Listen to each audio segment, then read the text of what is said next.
House come to order.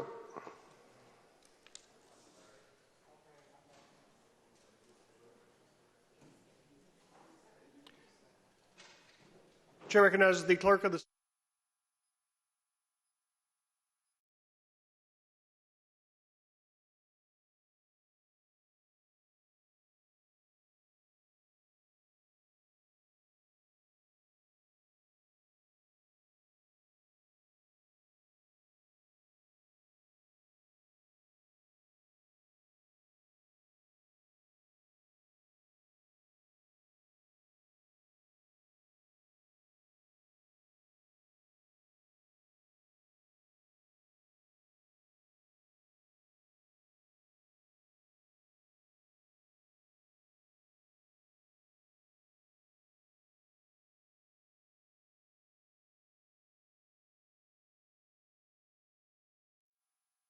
children and declaring an emergency.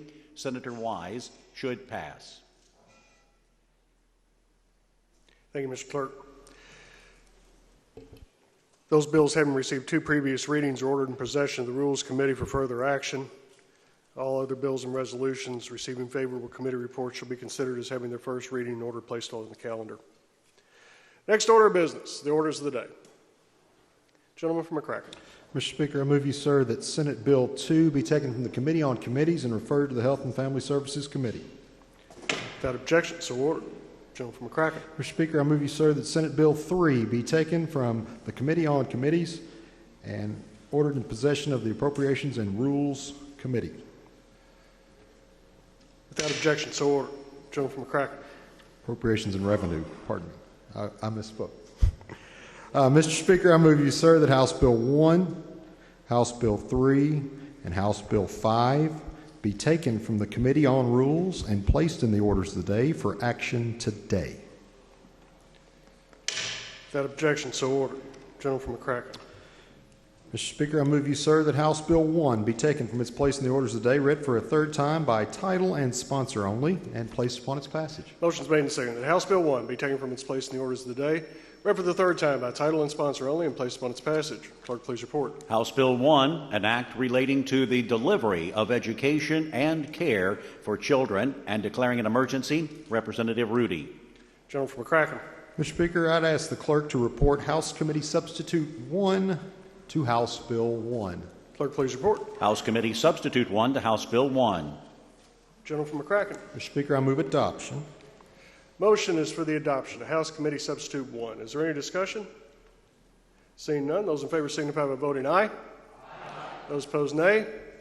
House Committee Substitute 1 is adopted. Gentleman from McCracken.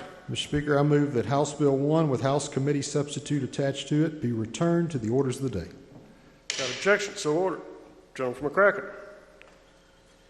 Mr. Speaker, I move you, sir, that House Bill 3 be taken from its place in the orders of the day, read for a third time by title and sponsor only, and placed upon its passage. Motion is made and seconded that House Bill 3 be taken from its place in the orders of the day, read for the third time by title and sponsor only, and placed upon its passage. Clerk, please report. House Bill 3, an act relating to the COVID-19 pandemic, making an appropriation therefore and declaring an emergency. Representative Rudy. Gentleman from McCracken. Mr. Speaker, I move you, sir, that House Bill 3 be returned to the orders of the day. Without objection, so ordered. Gentleman from McCracken. Mr. Speaker, I move you, sir, that House Bill 5 be taken from its place in the orders of the day, read for a third time by title and sponsor only, and placed upon its passage. Motion is made and seconded that House Bill 5 be taken from its place in the orders of the day, read for the third time by title and sponsor only, and placed upon its passage. Clerk, please report. House Bill 5, an act funding programs and projects for economic development projects exceeding a minimum investment of $2 billion, making an appropriation therefore and declaring an emergency. Representative Rudy. Gentleman from McCracken. Mr. Speaker, I move you, sir, that House Bill 5 be returned to the orders of the day. Without objection, so ordered.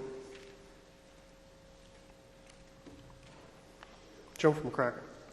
Mr. Speaker, in accordance with House Rule 58, I move you, sir, that Senate Bill 1 be substituted for House Bill 1 in the orders of the day. Senate Bill 1 is in the House calendar and is the identical bill to House Bill 1. Motion is in accordance with House Rule 58 that Senate Bill 1 be substituted in the orders of the day for House Bill 1. Lady from Jefferson. Thank you, Mr. Speaker. Will you explain the implications of that motion that was just made? Under Rule 58 of the House Rules, a Senate bill that is in its exact form the same as a House bill, both residing in the orders of the day, the author of the bill can, in fact, make a motion to substitute the Senate bill for the House bill, and voting the Senate bill would then be final passage. So we will be taking a vote on this bill. We will. Thank you. So the motion is, in accordance with House Rule 58, to substitute Senate Bill 1 in the orders of the day for House Bill 1.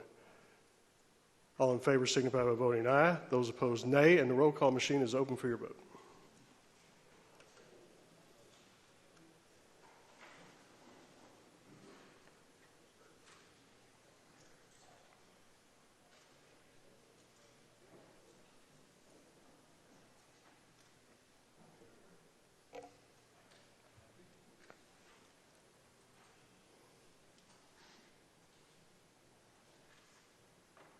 All members voted. Clerk will take the roll. The vote being 59 members voting aye, no members voting nay. Senate Bill 1 is substituted in the orders of the day for House Bill 1. House Rule 58 is in order.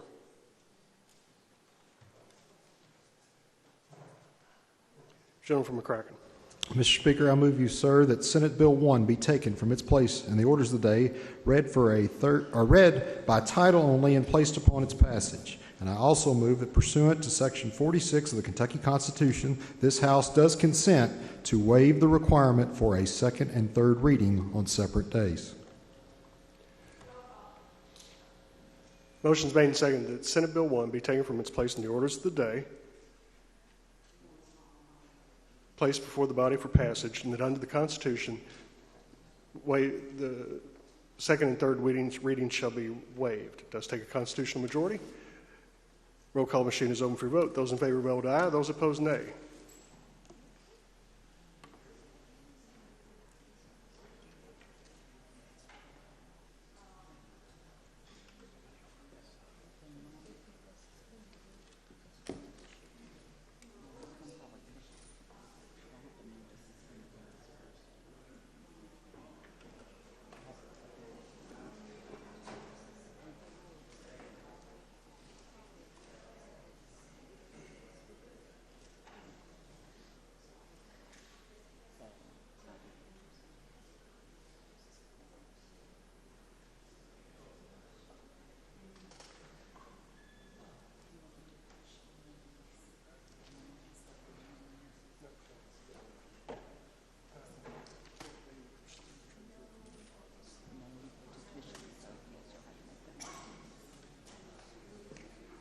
Lady from Jefferson 44. We don't have any staff to do that.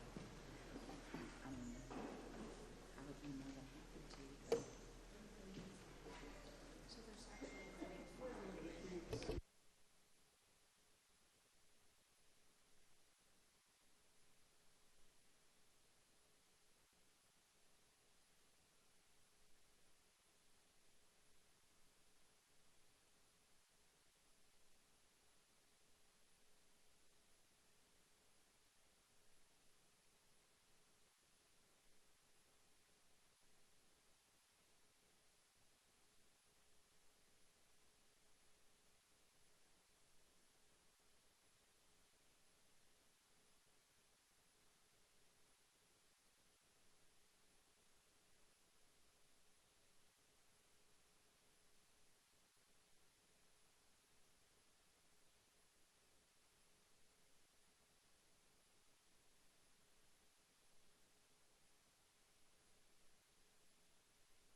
Was a technical problem on that vote, so we are going to re-vote. The motion before the body is to, pursuant to the Constitution, waive the second and third readings on Senate Bill 1. Roll call machine is open for your vote. Those in favor vote aye. Those opposed, nay.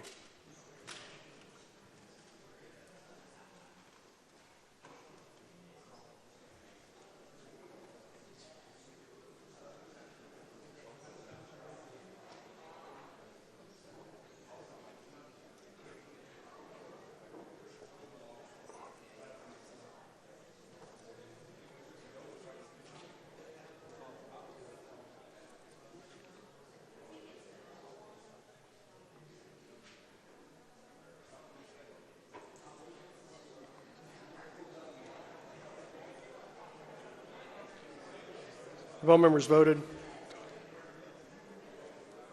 Lady from Jefferson 44. Thank you, Mr. Speaker. I want to explain a no vote on this. Folks, we are on day 3 of a very, very important special session to deal with a virus that is surging through our state. And I'm all for using every trick in the book because they're in the book and we can all see them. And this procedure, not this one, but the move to exchange bills is one that's been on the books, I believe, since 2004, even further maybe. So I understand that. But I want you all to stop and think about waiving the readings. This is a bill exactly as we had the other day. But Kentucky is looking to us for answers. It is time to be transparent. It is time to slow down.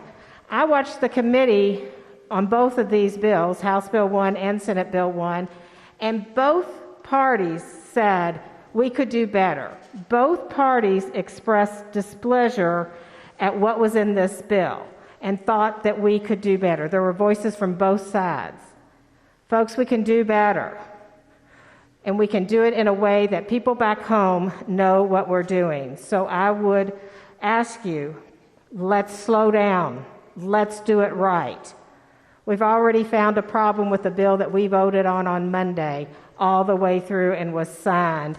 And we found out that we did a huge disservice to our first responders in that bill, firefighters, police officers. Relevance, lady. I would ask you all to slow down and consider, let's really look at these bills and let's really talk about the way they affect Kentucky. Thank you. Gentleman from Nelson. Thank you, Mr. Speaker. I just want to make sure the public understands something about transparency. These bills have, in fact, been read 3 times in each chamber. These bills have, in fact, gone through the actual committee process. So we've had our deliberations, we've had our say, and we were sent up here under an emergency to do a job as efficiently as we can. And I think we've done a very good job of that. So I hope we won't have to listen to this rhetoric that's misleading at best. These bills got their readings. These bills went through the committee process. Thank you, Mr. Speaker. Clerk will take the roll. In 67 members voting aye, waiving readings of the second and third readings are waived. Senate Bill 1 is now properly before the body. Gentleman from McCracken.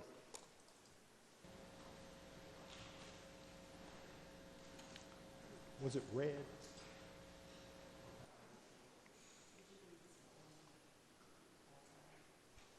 No, he hasn't read it yet. Clerk, please report. Senate Bill 1, an act relating to the delivery of education and care for children and declaring an emergency. Senator Wise. Gentleman from McCracken. Mr. Speaker, I yield to the lady from Kenton 63 for explanation of Senate Bill 1. Chair recognizes the lady from Kenton 63 for an explanation of the bill and a motion thereon. Thank you, Speaker. The purpose of this bill is to prioritize in-person learning by stabilizing school funding and assisting with staffing shortages and creating conditions for state-to-state and local health departments to support local school districts. Also developing COVID-19 plans with contact tracing and quarantining. Section 1 nullifies the mandated child care masking regulation upon the effective date of this act. However, it gives the child care operations the ability to pass their own masking mandate. Section 2 nullifies Kentucky Board of Education's mandated masking regulation 5 working days after the effective date of this act. However, it gives school boards the local authority to pass mask mandates. Local school boards submit to KDE their publicly available COVID-19 school operations plan of the effective date of this act. The Department of Health shall develop a test-to-stay model for districts as an alternative to quarantining, and Kentucky Department of Health shall support local health departments in providing assistance to school districts for implementing their board-approved COVID plans. And through December 31st, 2021, due to COVID absences, remote instruction may temporarily be provided to a particular school, grade, classroom, or group for no more than overall of 20 days. For SEEK funding for 22-23, this allows districts to either use 2018-19 or 19-20 data pursuant to the 2020 Senate Bill 177 in lieu of using school district attendance for 21-22. Attendance growth will be addressed during the 2022 session. So this relieves the pressure from districts of having large absences in their schools and having to close down because they're losing so much money. Certified staff has to perform their duties on-site during COVID-related NTI days and approved for remote instruction unless they're quarantined, and districts may decide on other staff.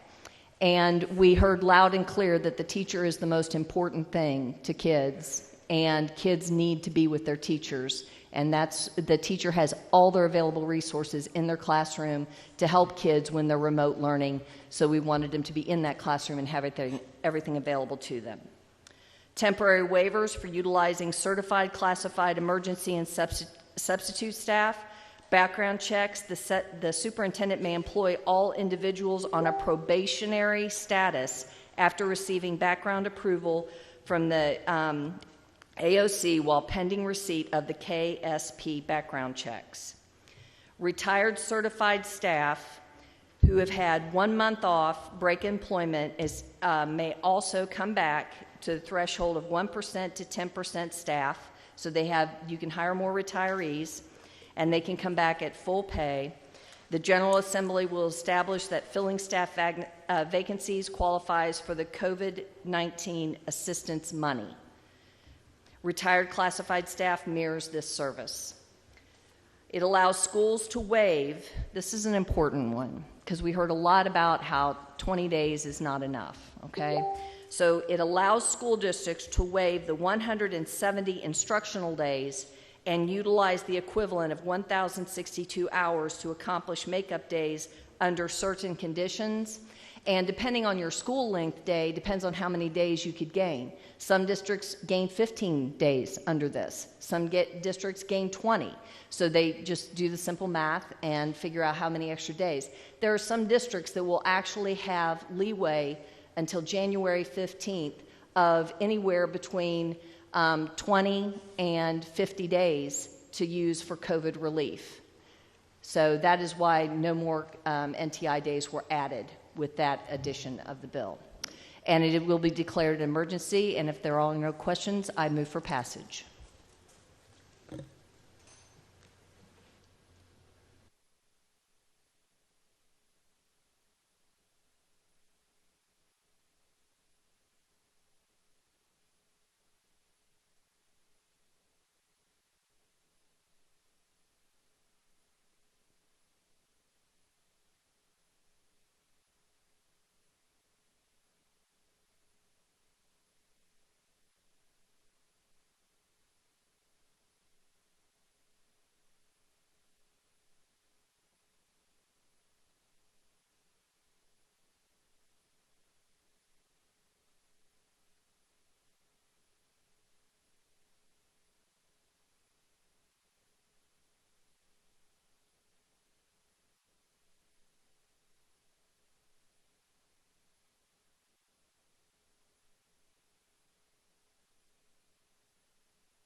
Lady from Kenton.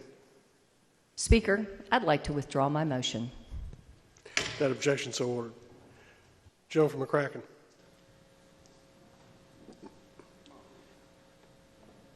Mr. Speaker, I move you, sir, that the journal reflect that with the passage of Senate Bill 1, the provisions contained in this bill have received a favorable committee report and 3 readings on 3 separate days in the House. That objection so ordered. Lady from Kenton.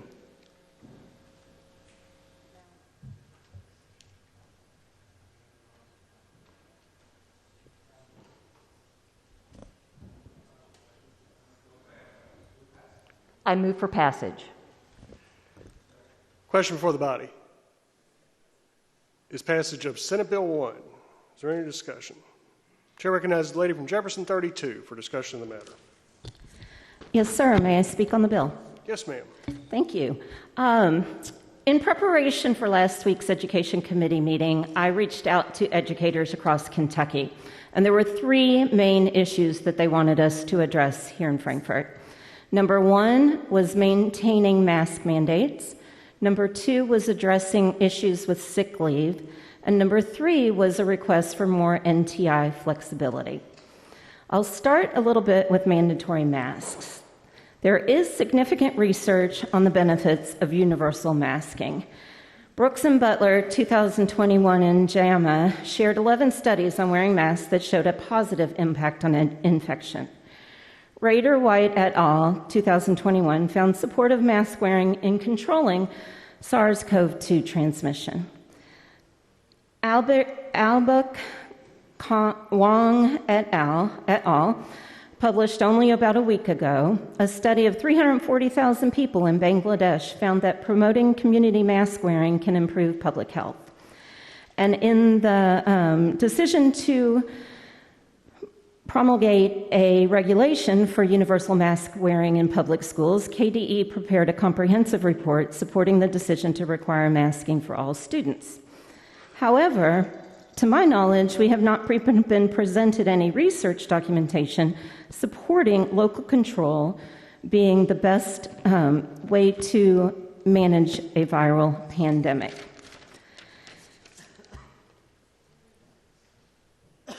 And we've not gotten any reports from epidemiologists nor guidance from public health departments that local control will make Kentucky get through the pandemic more quickly or more effectively.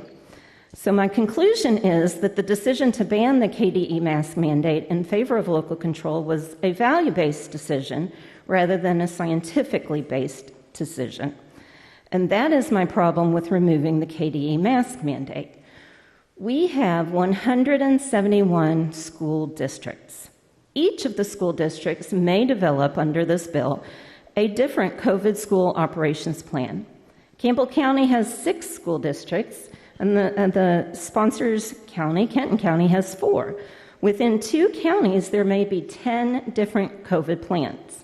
Meanwhile, the children who attend those districts play sports together, go to church together, and quite likely have extended family members who attend different school districts. Many representatives have stated that they are confident that their school boards will make the appropriate decisions for their children. But my question is, will those decisions be based on science or based on values that are then influenced by politics? And finally, regarding masking, if a local district does not require masking, which would be an option under this bill, it may be a violation of the rights for medically at-risk special education students to attend schools safely. The second major issue for educators regarded their sick leave.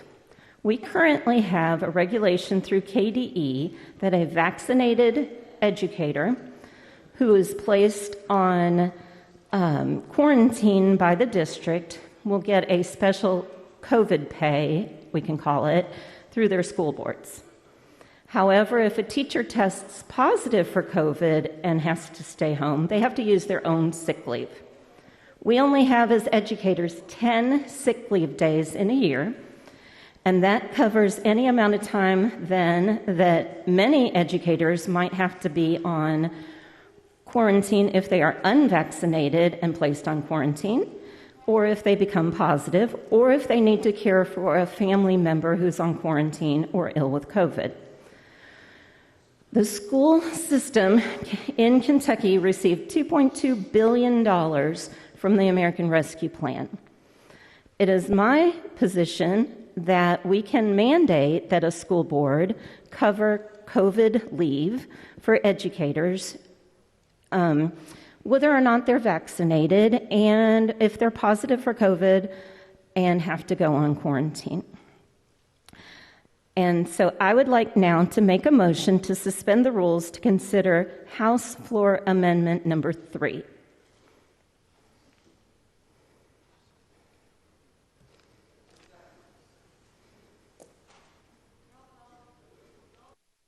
House stand at ease.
Motion before the body is for the suspension of the rules to allow Lady from Jefferson to call and act upon House Floor Amendment 3 to Senate Bill 1.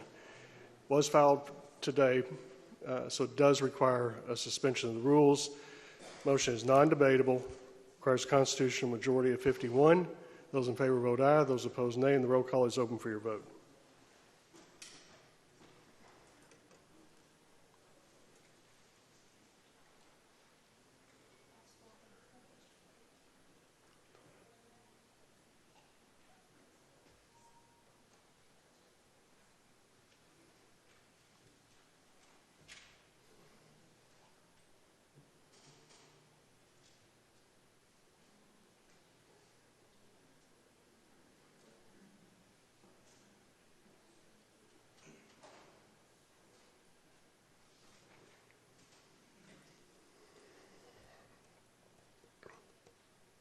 All members voted.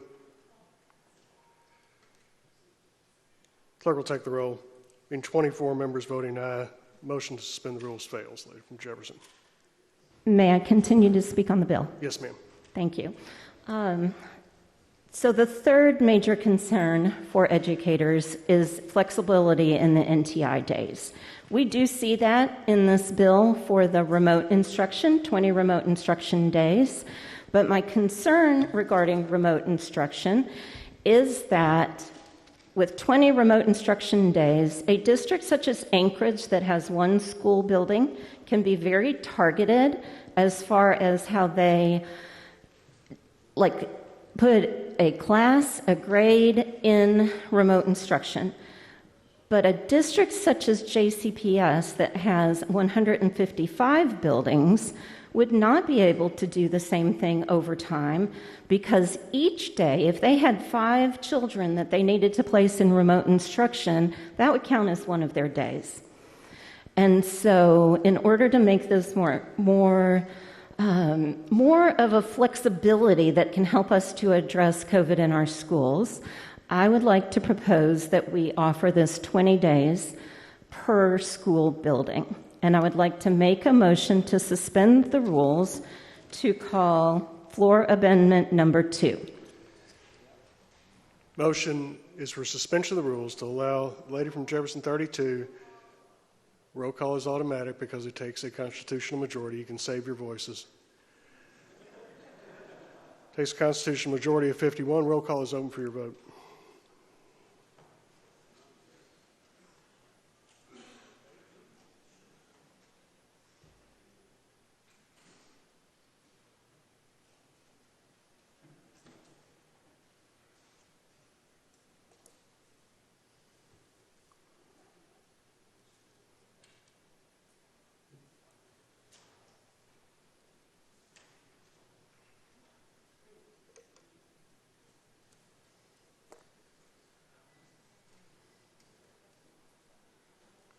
All members voted.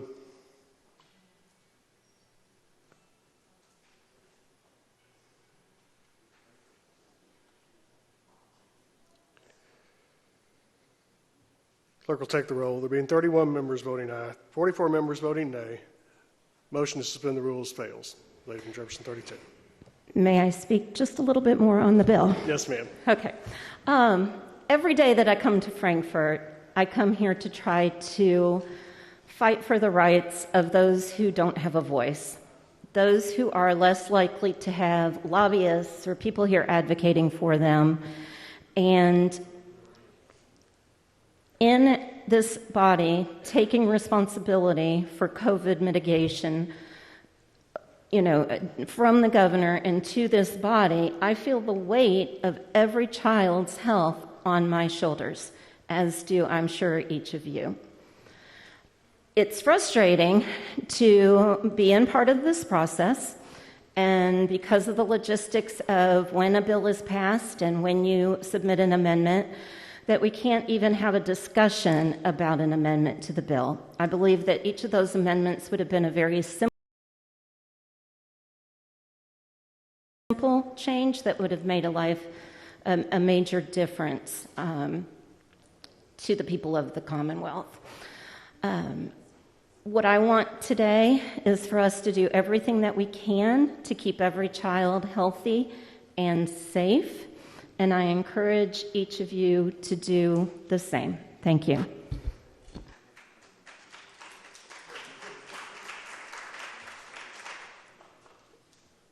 Chair recognizes the lady from Jefferson 44.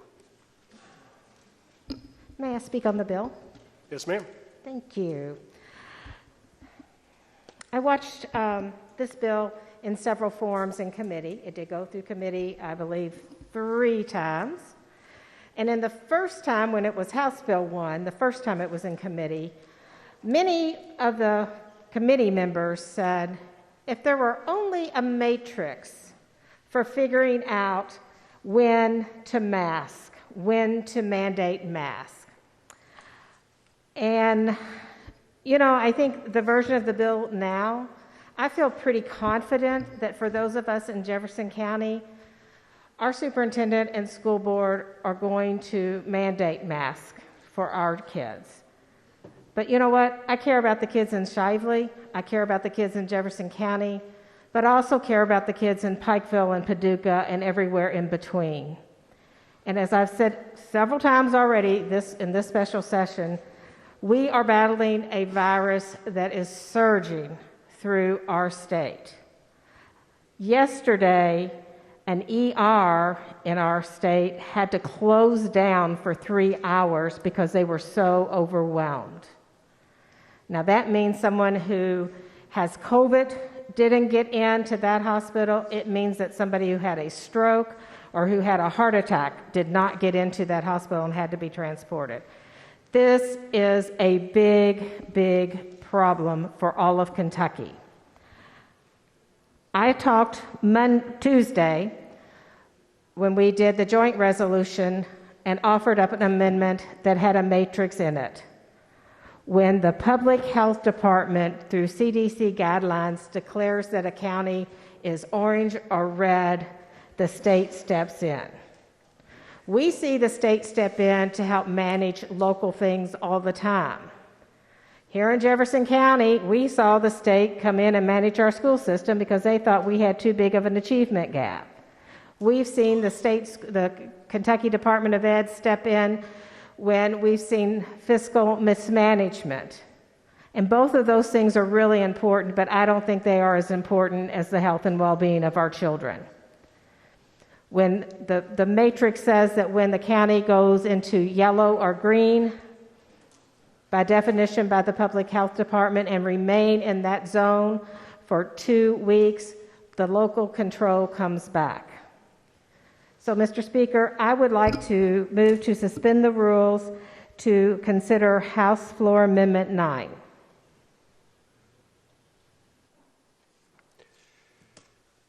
Motion before the body is for suspension of the rules to allow the lady from Jefferson to call and act upon House Floor Amendment 9, which has been filed today. Does require suspension of the rules. Takes a constitutional majority of 51, so nobody needs to yell roll call. Roll call machine is open for your vote. Those in favor vote aye, those opposed nay.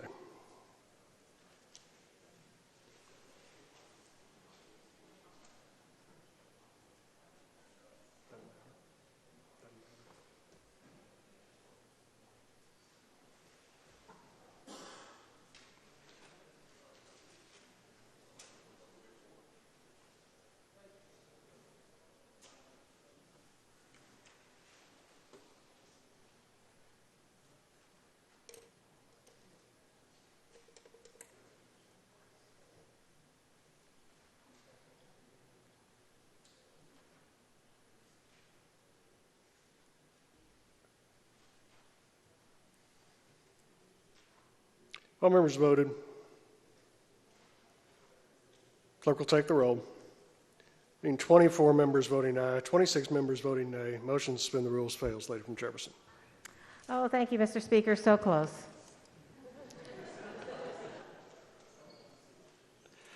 Chair recognizes the lady from Campbell 67 for discussion of the matter.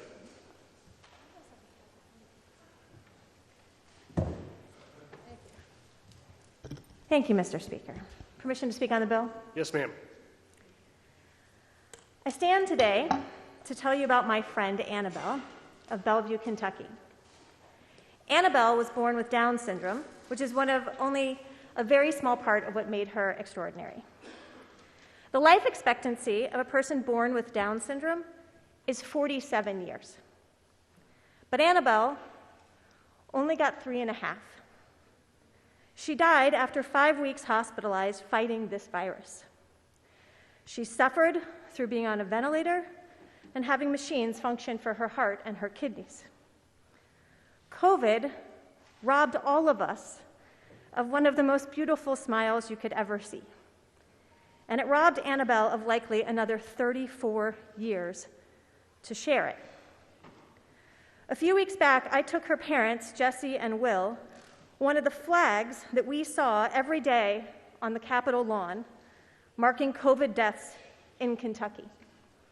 I spoke to Annabelle's mom, Jessie, this morning to ask her permission to share this story. And Jessie bravely said to me, if her story helps to save one child, our family would be so very grateful. Annabelle's smile was forever dimmed on December 2nd. I want you to think about that. December 2nd was before Delta. It was before kids were together in mass congregate settings. And it was with her family trying to keep her as safe as they possibly could, but this pandemic doesn't care. The only ways we have to protect each other right now are vaccines, distance, hygiene, and masks. A record high 2,396 children were hospitalized with COVID-19 as of Tuesday. Yesterday, Kentucky reported 4,468 new cases and 30 additional COVID-19 deaths, bringing us to just shy of 8,000 Kentuckians who have died in this pandemic. It is said that one death is a tragedy and thousands of deaths are a statistic, that we become numb to numbers this big. I'm not numb to this. I'm thinking about my friend Annabelle. Last year, I ended many of my floor speeches asking this question: does this bill save lives? I asked that of each of you on the very bills that brought us to this special session. So today I ask you all this: does this bill do enough to save lives? And how does this bill encourage vaccination or masking? Annabelle's mom ended our conversation today by saying that she would wear a mask every day of the rest of her life if it would give Annabelle just one more good day. Jesse, so would I. Members of this House, don't tell me this disease doesn't harm children. And don't you tell me that this bill is just a temporary fix that we can amend a couple months from now. This time, the time constraints that you all are putting on this extraordinary session, they're self-imposed. We don't have to end this session tonight or tomorrow. We could stay here until we get this right. Why aren't we doing that?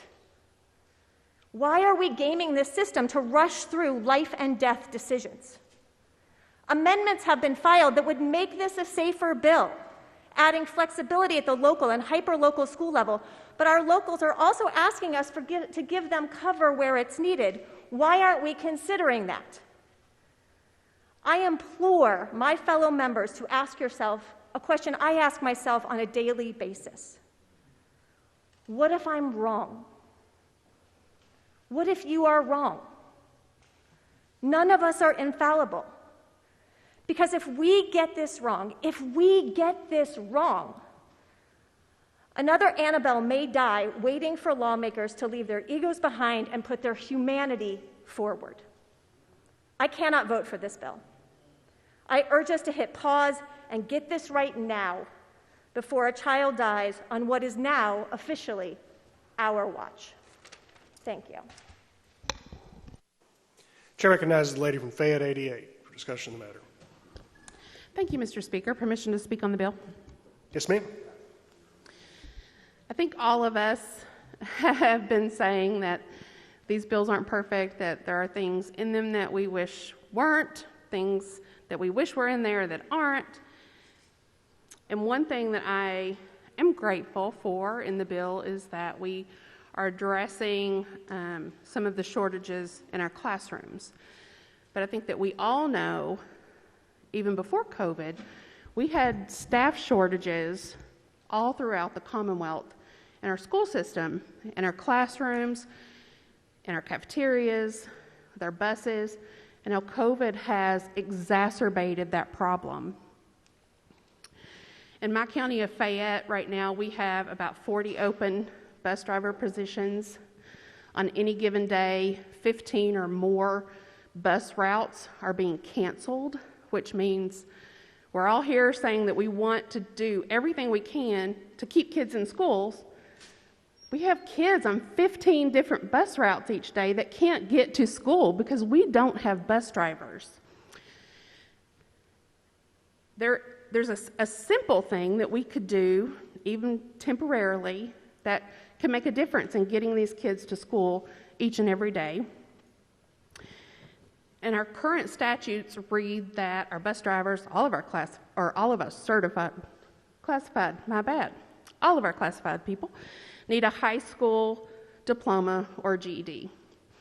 And my superintendent at Fayette County Public Schools believes that waiving that for now could help us to expand our pool of bus drivers.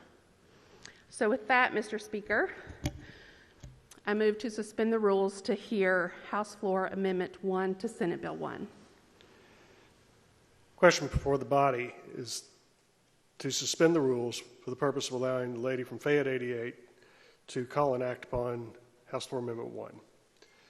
Motion is non-debatable, requires constitutional majority of 51. Roll call machine is open for your vote.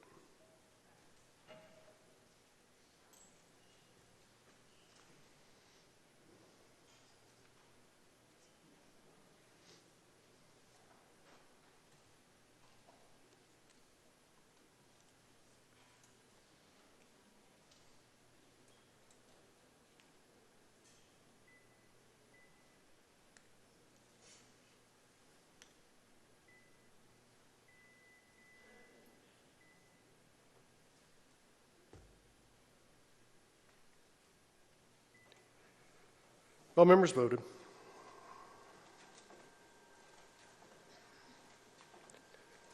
Clerk will take the roll.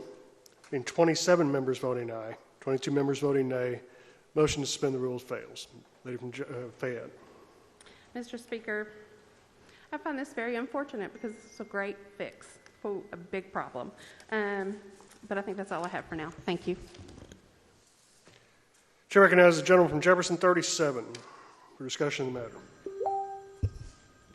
Thank you, Mr. Speaker. May I speak on the measure? Yes, sir. Thank you. Good afternoon to you and good afternoon to my fellow legislators. This bill, there's several shortcomings in this bill here, and which is unfortunate, and I'd have to say this, folks, is that fear of a robust legislative discussion or session makes for a strange bedfellow. I don't understand why we're doing this.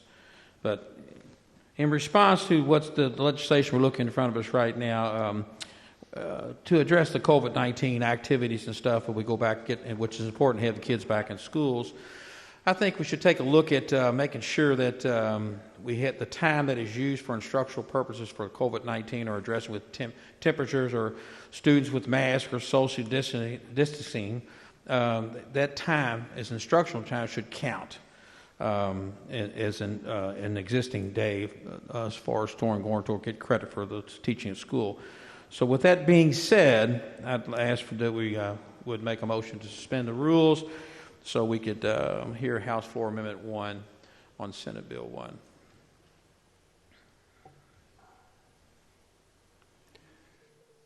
Gentleman from Jefferson, we just defeated a motion.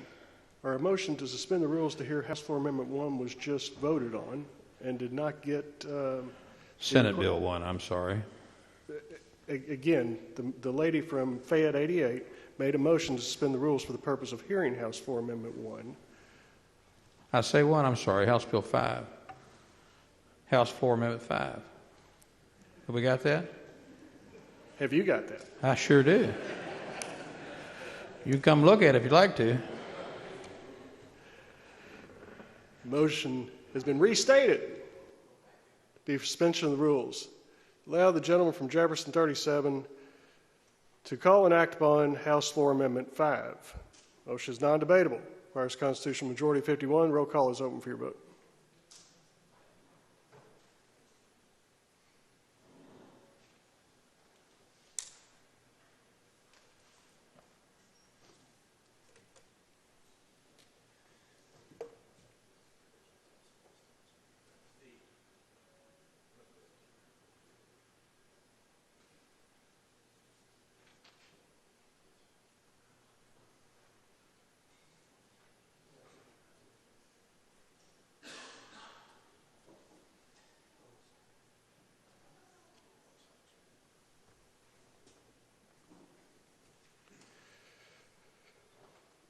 Clerk will take the roll.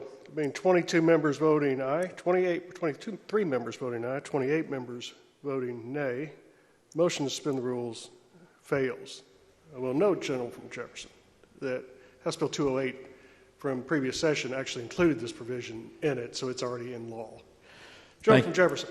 Thank you, Mr. Speaker. I appreciate that, and I'd like to make note that I did vote twice on the same bill yesterday in the Education Committee. You have a good day. Thank you, sir. Chair recognizes the lady from Jefferson 31. Thank you. May I speak on the bill? Yes, ma'am. So the public knows, this bill takes masks off of kids. By kicking it to localities, it takes masks off of kids when COVID is at its most dangerous. We're making a mistake here today. We're making a mistake by removing the ability of the governor and the Board of Education to temporarily require masks in child care centers and in schools. I know there are downsides to mask wearing.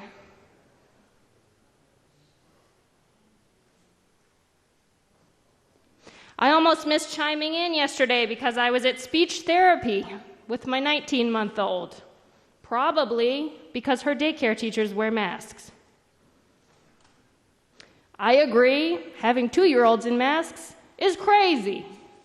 But the governor didn't make that call. That's from the CDC, which last session this body decided should set the regulations that we follow.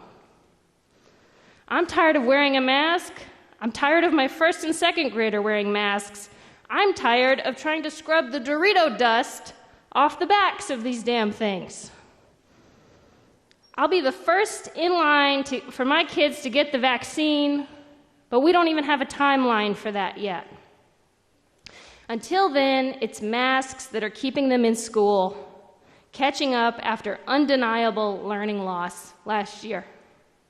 And it's masks that are keeping me at work and giving the 100,000 other Kentucky moms who left the workforce last year the chance to re-enter it and regain their income and their identity.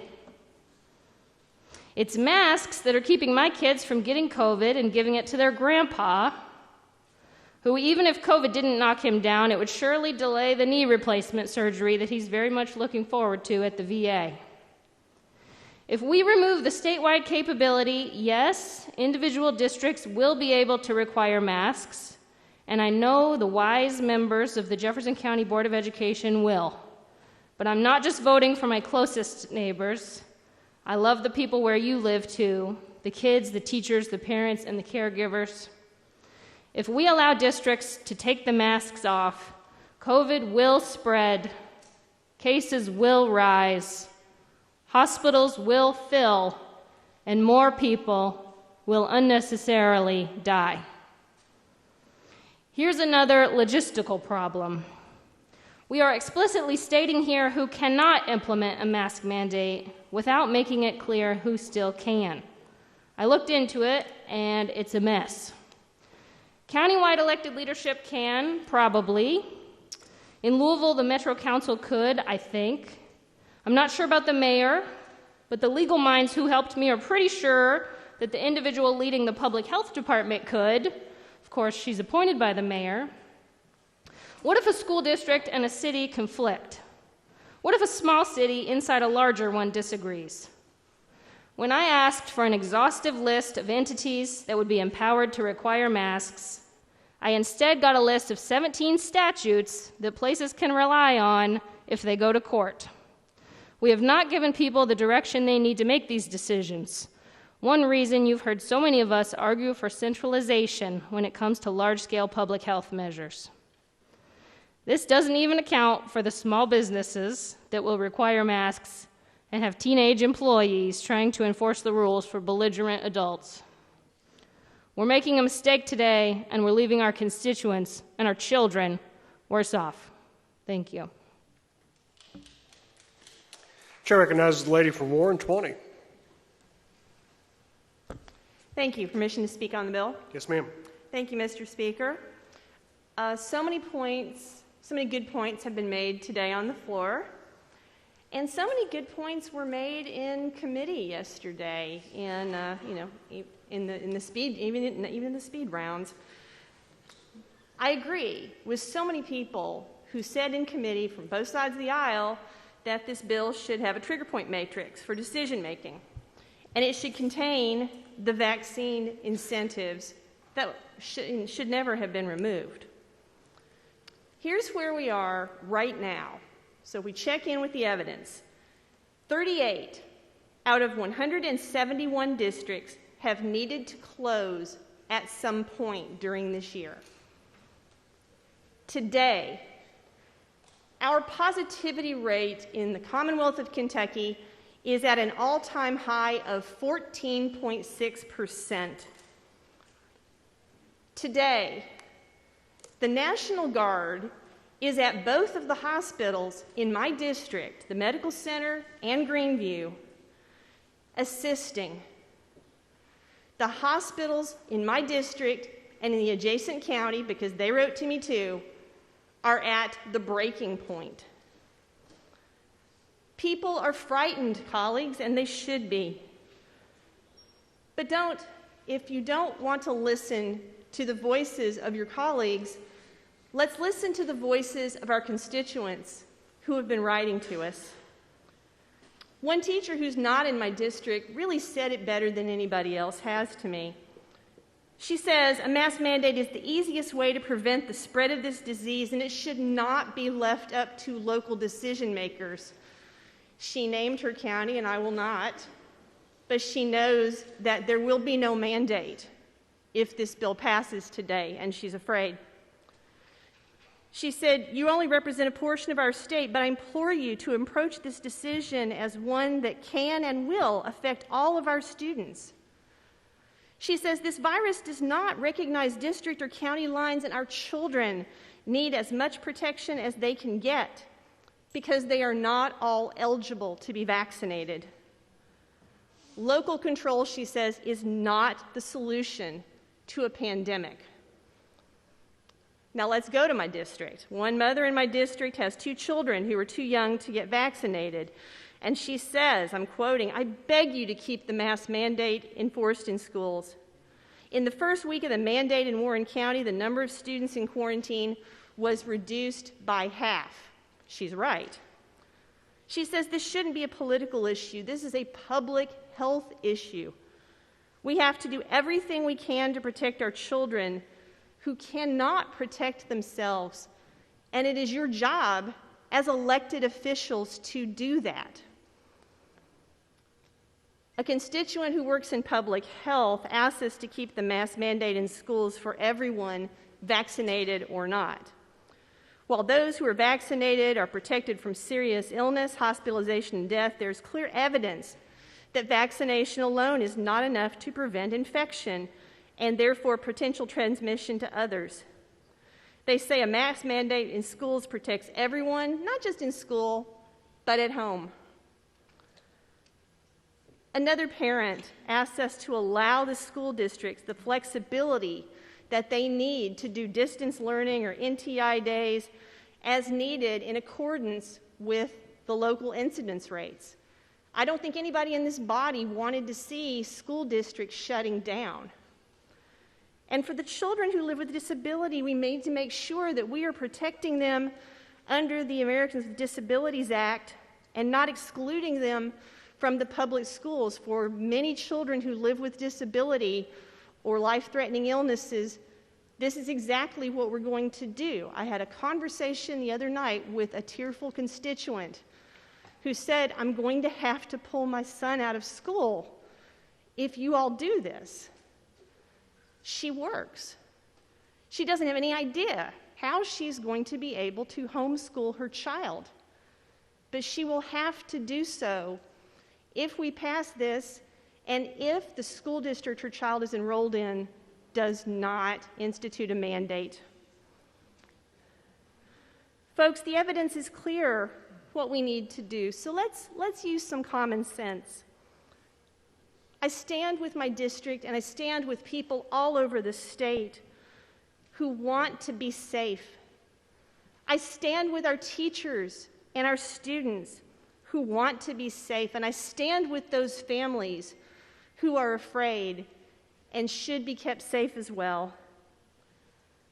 This is our only chance to stop this escalating positivity rate in this latest wave of the virus. For these reasons, I'm voting no today. We had a chance to do better today. We owed it to the people of this Commonwealth to protect them. May history judge us as harshly as we deserve to be judged. Thank you. Chair recognizes the lady from Floyd 95 for discussion of the matter. Will the lady from Kenton yield to a few questions? She will yield. Lady, if this, assuming SB1 should pass, how long will our school boards have before they need to implement any other, like if they're wanting to require masking for their districts, how long will they have to do that? Lady from Kenton. They have 5 days, but if I were a superintendent, which I think most of our superintendents have already met and they've decided on mask mandates even before the mask mandates were put into place. So I would be organizing what I was going to do.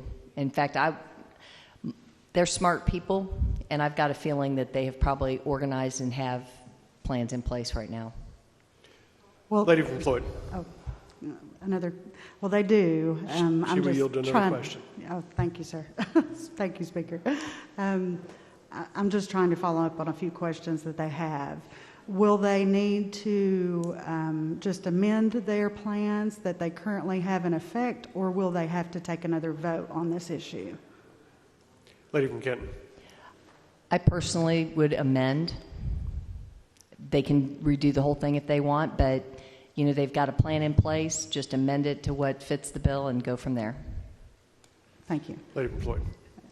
Another question. She'll yield to another question. Do you care to elaborate a little bit on the test to stay in this bill? Lady from Kenton. No, I don't. I'm just kidding. What do you want me to say about it? Lady from Floyd. Can you tell me about, is there, now I know that in the bill, the health department is required to make a plan. Is that correct? And the school boards are not mandated to require test to stay, but they have that option. Is that correct? Lady from Kenton. Yes, that is correct. They shall help school districts with test to stay plans. Lady from Floyd. So, are these school districts capable of going outside of their districts or to outside vendors in order to hire people to try to effectuate the policy of test to stay? Lady from Kenton. Interesting that you asked me that. I was talking to Rocky Atkins today, and he actually texted me back that he said that there are like 12 testing sites available, and each district can access those, and if they go off the list that the governor and Rocky, those guys put together, then they would have a problem. But as long as they stay on that prescribed list, they should be fine. Lady from Floyd. Do we know where these testing She will yield sites to are? another question. Sorry. Lady from Floyd. Do we know where these testing sites are? Are they in each of the ad districts? Lady from Kenton. I'm sorry, I did not study where the testing sites are. I've talked to superintendents that were accessing them to help them with the test to stay, but they're testing in their buildings. Lady from Floyd. May I speak on the bill? Yes, ma'am. Thank you. I just thought maybe Rocky had told you where these locations were. That's good information for our districts. That's okay. Ladies and gentlemen, Speaker, when I left for special session, I had one request that I may never forget. My oldest son, who is a freshman in high school, told his mama bye and asked that I please not vote to send him to virtual school. Now, I feel that everyone in this chamber has the same goal, to keep our kids learning safely inside a classroom. At first, I was very pleased to see the language of this bill. It seemed to be a great starting point. Local control, which I support, 20 remote learning days, giving our school districts the flexibility to close only one school as opposed to an entire school district if needed. One of my small districts used 89 NTI days last year, and this allows them 20 remote learning days. It also has incentives to bring back teachers to help with our staffing shortage, and the test to stay in school, which, as I said, I was actually very excited to see.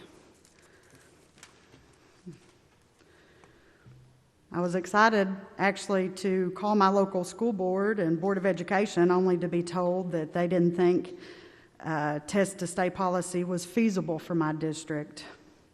So I called our rural hospitals and our local health department and was also told that even though funding is provided, or probably will be provided, that their critical staff shortage and limited availability to rapid testing would prevent them from helping our local school districts. They were very sorry to inform me that their current staff and testing supply was necessary for emergencies and couldn't accommodate routine testing. One of my local hospitals told me that while its beds were all filled nearly to a maximum capacity, with over 100 inpatients, 17 of those who are vaccinated, 30 in ICU, 3 of which are vaccinated, and 19 on a vent, 3 of those who are also vaccinated. They went on to also tell me that its numbers of nurses had fallen over the last year by over 100. I'm concerned that while some of the sections of this bill are good in intention, they will fail our school districts once they are faced with implementing them. That's why I filed an amendment to allow former health department workers to return to work in the same fashion that we are returning retired teachers to work in this bill to help with the critical care shortage. Speaker, I'll see if I can get this right. I make a motion to suspend the rules to hear Floor Amendment 10. The motion is for suspension of the rules to allow the lady from Floyd to call and act upon House Floor Amendment 10 to Senate Bill 1. Motion is non-debatable, requires a constitutional majority of 51. Roll call is open for your vote.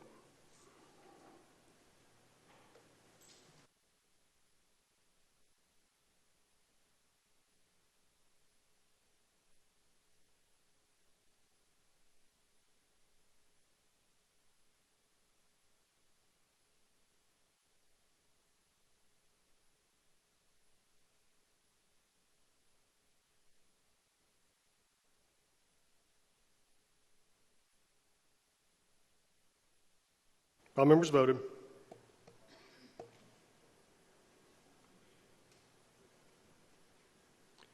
Clerk will take the roll. Being 27 members voting aye, 11 members voting nay, motion to suspend the rules is defeated. Lady from Floyd. Final comments, Speaker. Yes, ma'am.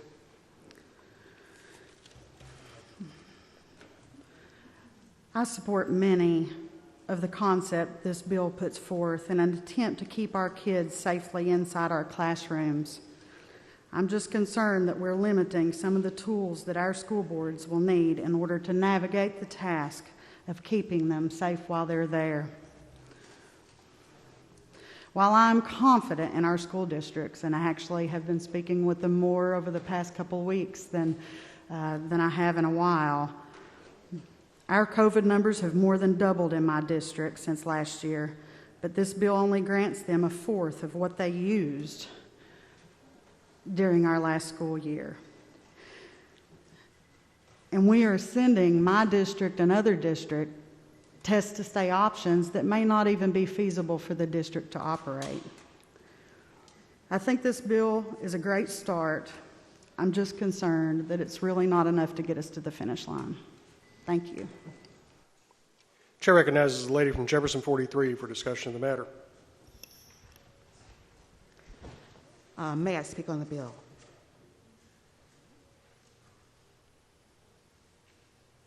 Yes, ma'am. Okay. If you look today, all 120 counties are in orange or red, which means that the global pandemic is ravishing Kentucky. And yet, we're sending our kids into the lion's den. We took something that was so simple.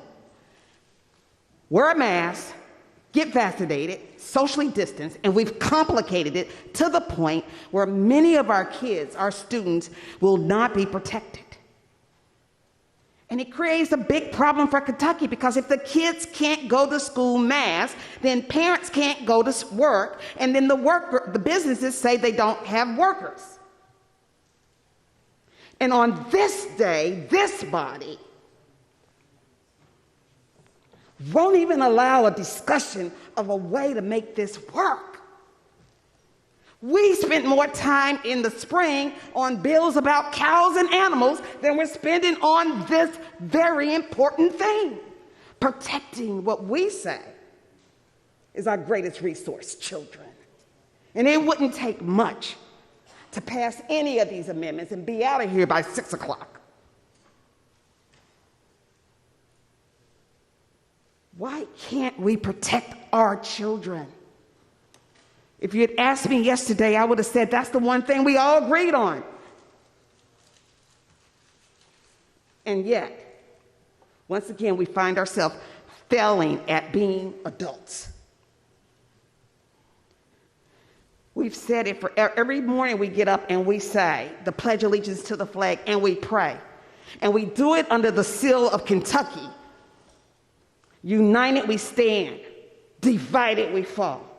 And we've just chosen to divide this pandemic right down to the local level so that it too can be an opportunity for it to fail. You must have leadership at the top saying everybody does this until we get out of this global pandemic. And we don't. We've broken our own rule, Kentucky. There's nothing united about letting everybody decide what they're going to do for a national emergency. Thank you, Mr. Speaker. Chair recognizes the lady from Letcher for discussion of the matter. Thank you, Mr. Speaker. May I speak on the bill? Yes, ma'am.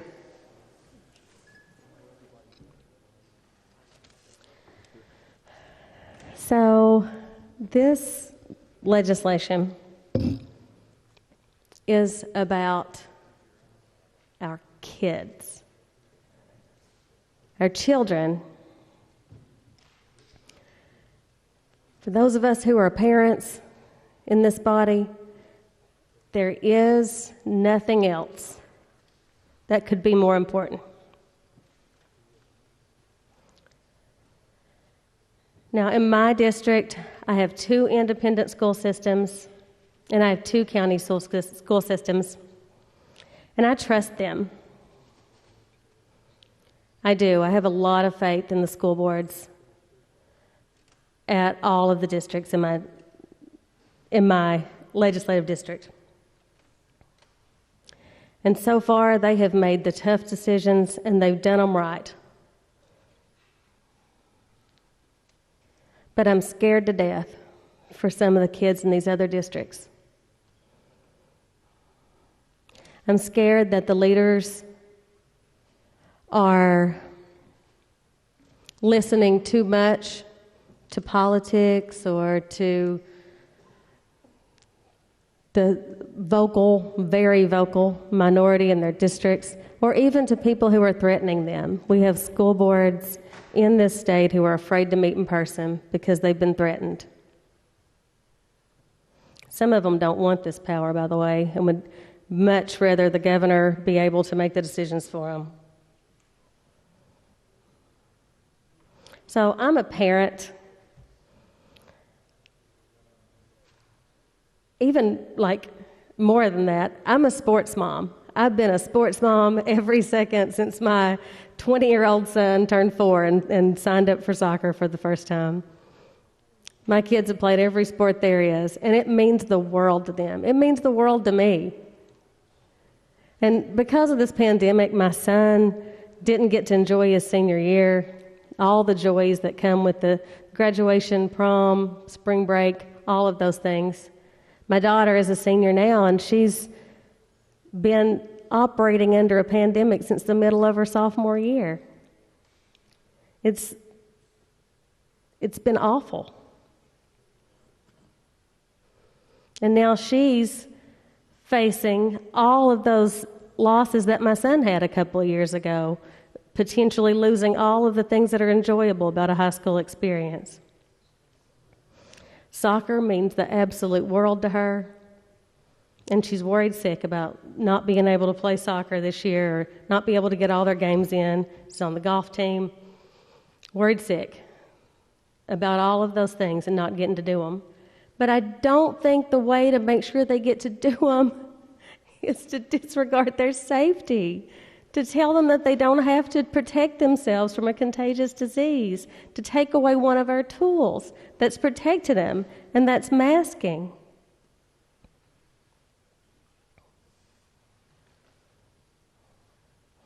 And of all the things that my kids have lost, that your all's kids have lost, the experiences, the wonderful joys of high school, there are parents in this state whose children are sick. There's a family in Shelby County this week who is burying their son Saturday. That's nothing like the losses we've experienced. It can't compare. It's the unimaginable for every parent. Some kids are more susceptible than others. We still don't know why. And all kids deserve to get to go to school. And if masking protects those that are handicapped, we need to think about them. There are school administrators, beloved coaches in this state, even a classified school employee in my district, who've died. We've lost them forever due to this disease. And we have to protect them. Since we took over the power, it's our job. We have to protect them. They're scared. Their schools are overrun. Half of them have had to shut down already. And I do think that we need to listen to parents. I do. I'm a parent.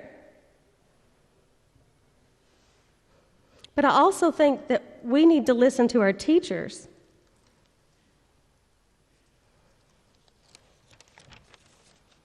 They're one of our state's biggest employers, our school systems.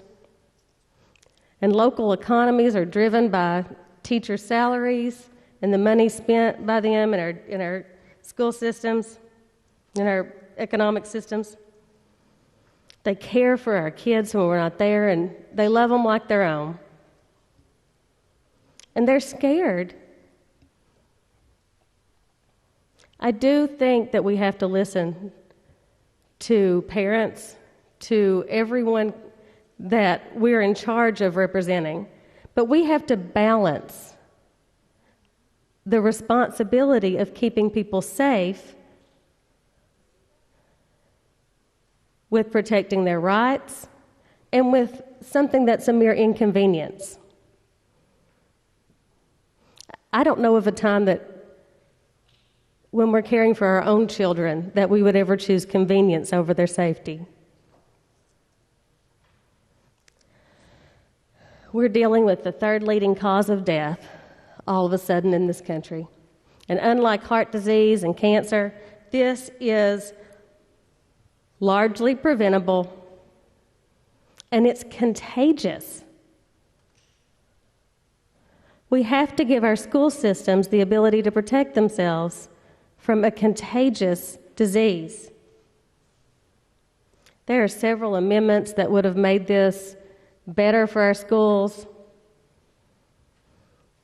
but due to the process that we've chosen to go through in this body this week, they didn't even get to be heard. For those who don't know, when you file an amendment to a bill, you have to do it to the version of the bill that's getting heard. So when we do a committee sub, you have to scramble around and file that again.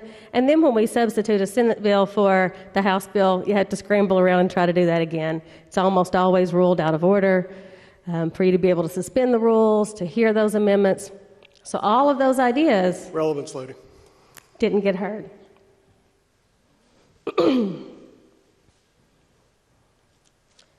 The eyes of the rest of the country are on us.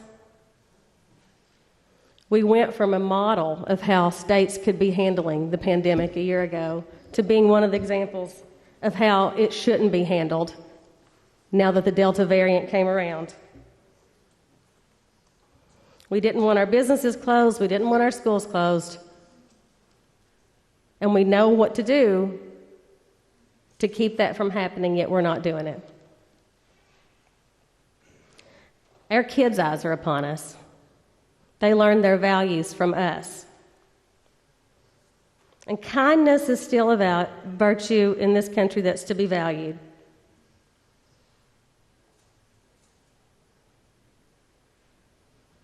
There was a woman who came up to me at the nail salon yesterday, and she told me that she knew that child who died in Shelby County and that she was going to the funeral. And she told me that she's a teacher in another county, and she couldn't finish talking to me for crying about how scared she is to go to work and how scared she is for our kids. Knowing I'd be voting on this when we came back to work today, I felt that weight so heavily for her, for the family who lost that child. And this is a tough vote for me. Many people in my district feel like their personal freedoms are being infringed upon, and I hear that. I'm very cognizant of the fact that we have a duty to balance those rights. And I think this bill does do some good things. But I think we're dropping the ball. As a sports mom, I've spent as much time in a concession stand as I have practicing law. Seen lots of balls dropped. I hate to see that we appear to be doing it.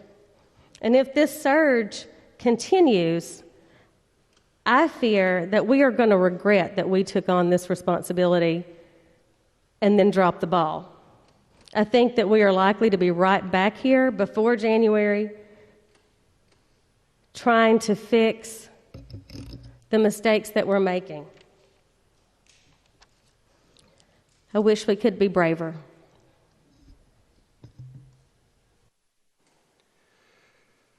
Chair recognizes the lady from Jefferson 38. Thank you, Mr. Speaker. May I speak on the matter, please? Yes, ma'am. Thank you.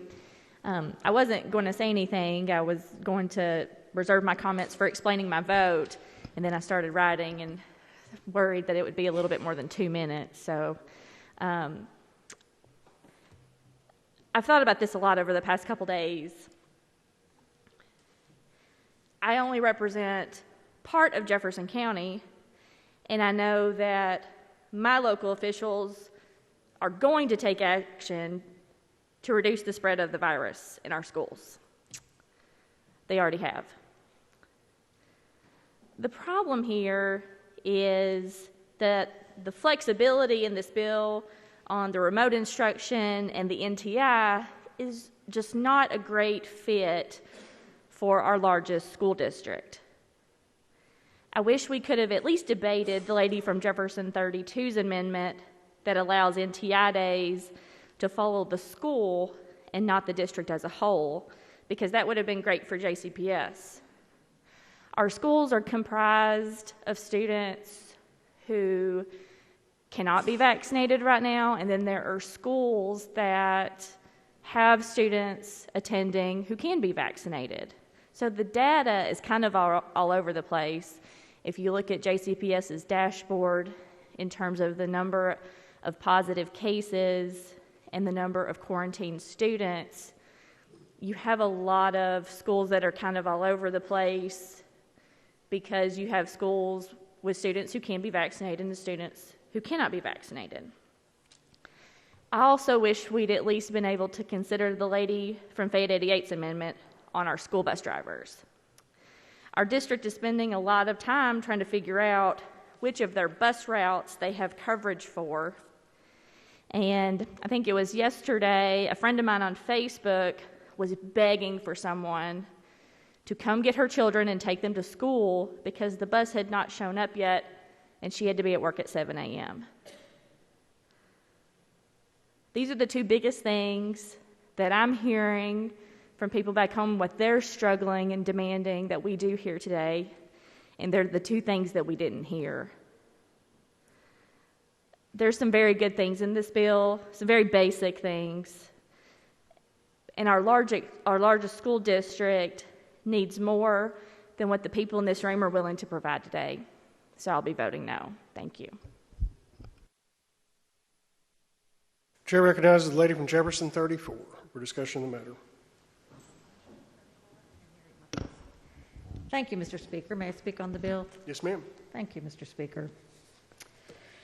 Well, I was in my office watching this debate on a very important bill for the Commonwealth, and I thought of many things.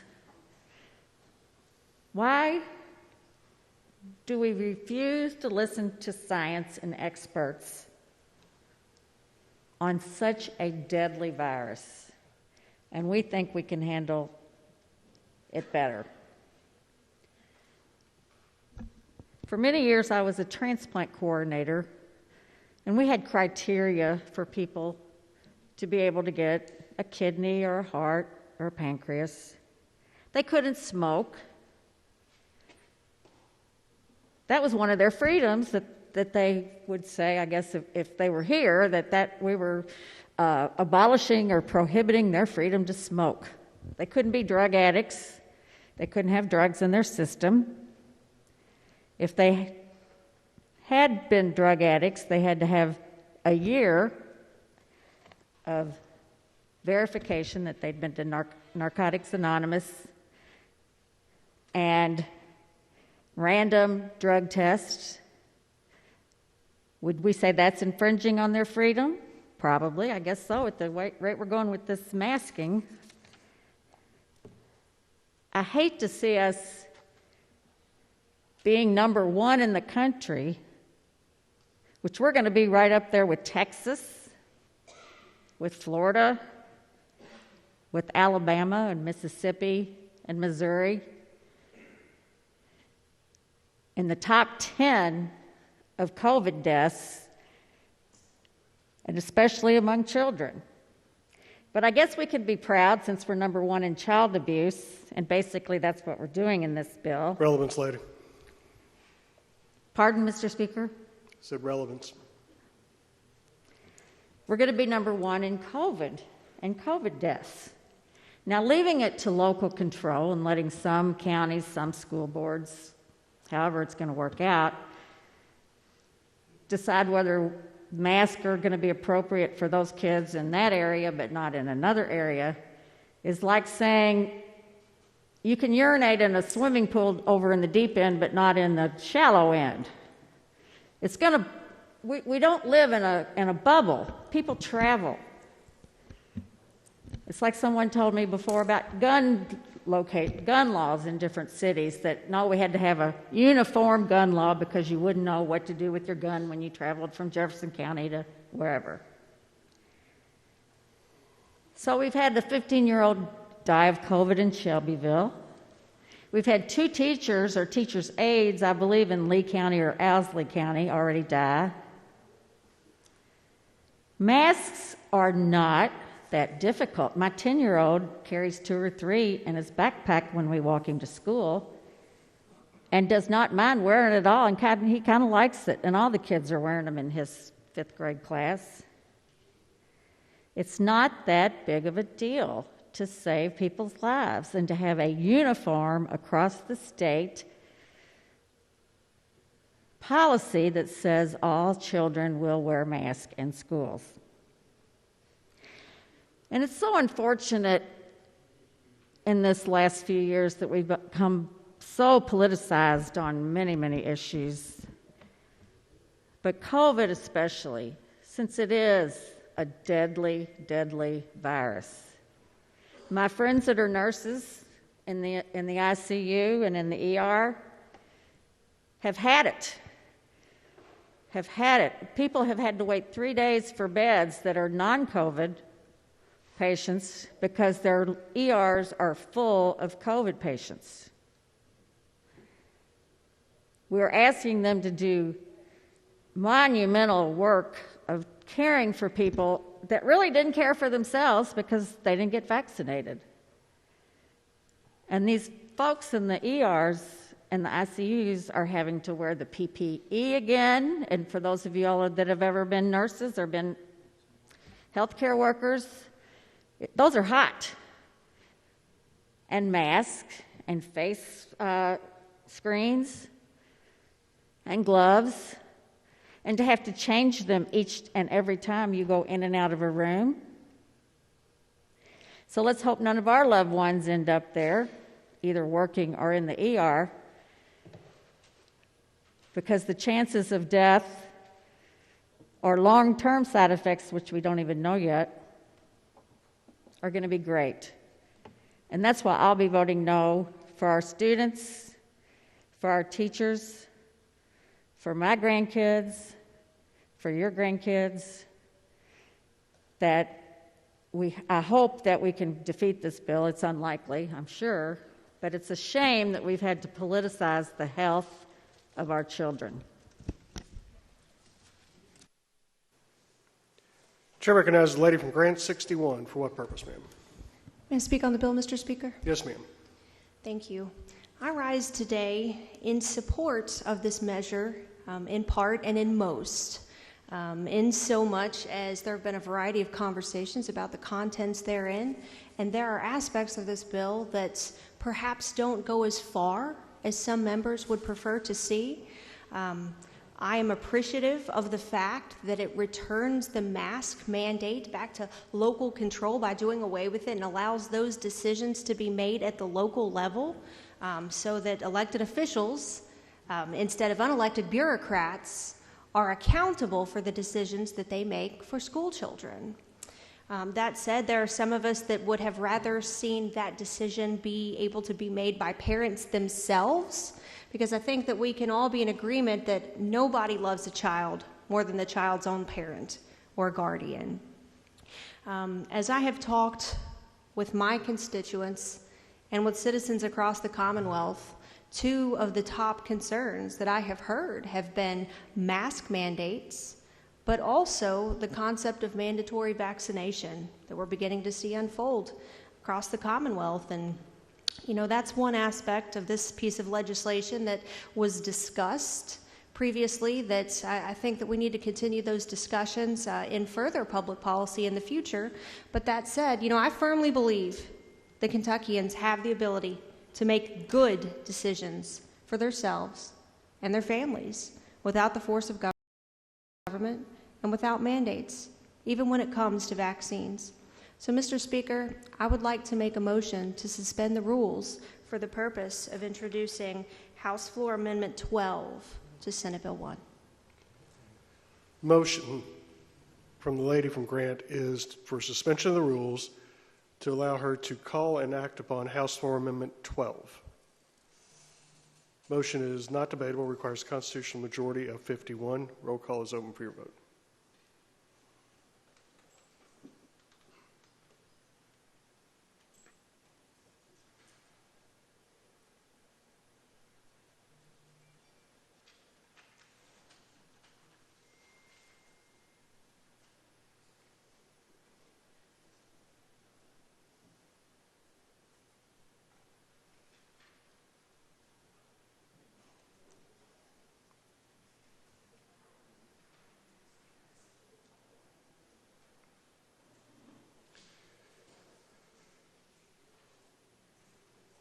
All members voted.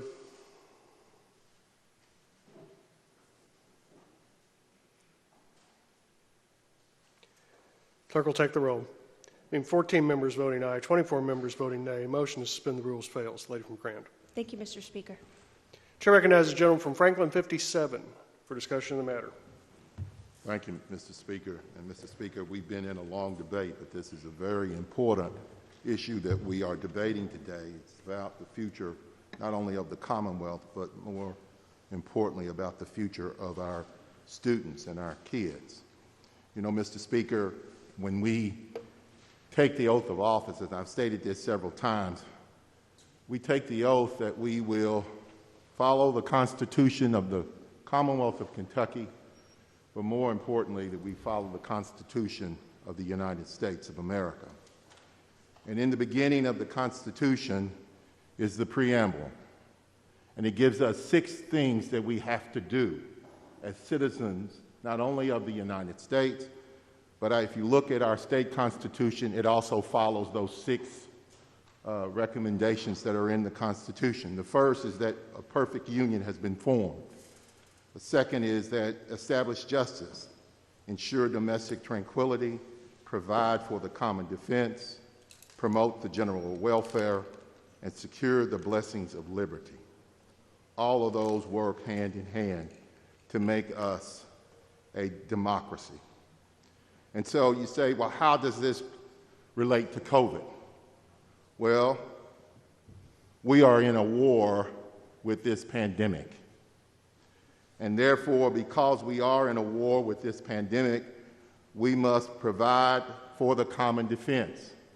And part of that common defense is to provide the people with safety and security so that we can also promote the general welfare, which means for the good of all. And so, Mr. Speaker,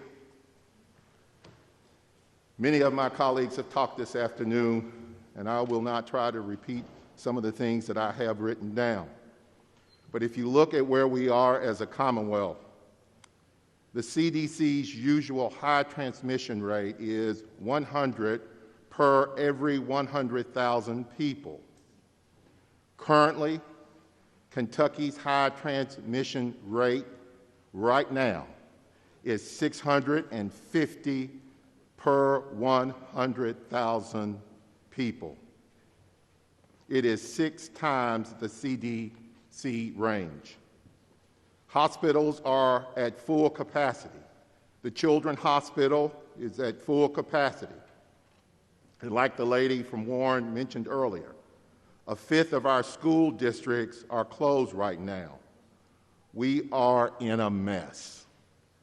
Yet we are running away from making the hard decisions that we should be addressing. Utilizing science and safety, coming up with strong measures and methods that we know will help curtail the spread of COVID. The lady from Boone 67 talked about the need to wear masks, that everyone needs to vaccinate themselves, social distancing, using cleanliness to help the spread, keeping the spread of COVID. This is not about controlling people's lives. It's about respecting and protecting each other's lives. Yes, you have rights, but all of us only have rights that go so far, because where your rights ends, the next citizen's begins. And as we approach the end of this special session, we should think about what I said earlier. It is for the common good to promote the general welfare. And in this case, it is about the threat of the spread of COVID. Imagine, just imagine where we would be if our country would have not followed up and everyone taking the polio and smallpox vaccination. As of today, only 49.1% of our population is vaccinated. For those who are 12 and 18 years of age, only 40% are vaccinated. And 44% of 18 and 19-year-olds are vaccinated. We must listen to science, Mr. Speaker, to maintain safety and security not only here in this Commonwealth but also across the country. We must protect our students and do all we can so that their safety is guaranteed. And this bill, Mr. Speaker, I may say, does not address the main factors needed, as discussed on this floor today by my colleagues. And I intend, as an educator, as a father, as a husband, I will vote soundly no on this bill. Thank you, Mr. Speaker, for allowing me to speak this afternoon. Chair recognizes the gentleman from Kenton 65 for discussion of the matter.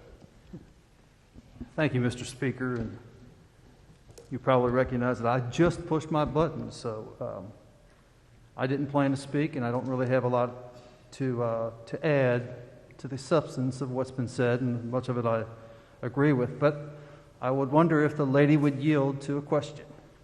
She will yield. Thank you. Lady, I think this question was asked down the other chamber. I was listening in my office.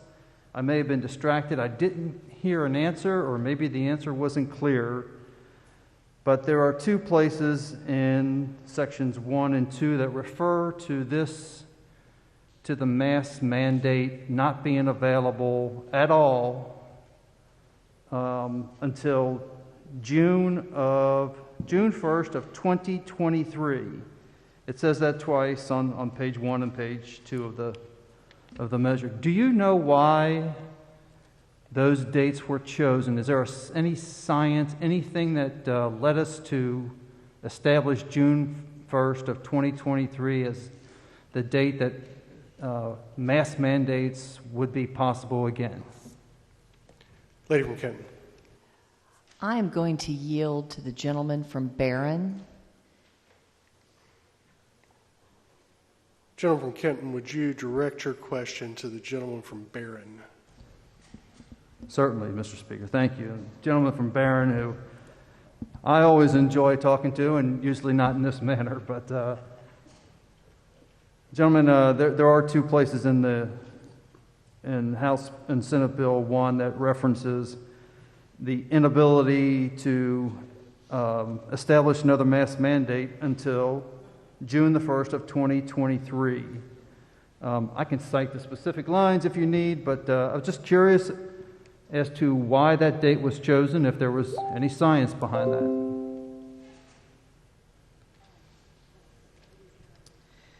The answer that I would have is I do not know why that was decided. That came out of the Senate, and I do not know what was the reason for that date. Wish I could give you a better answer. Gentleman Kenton.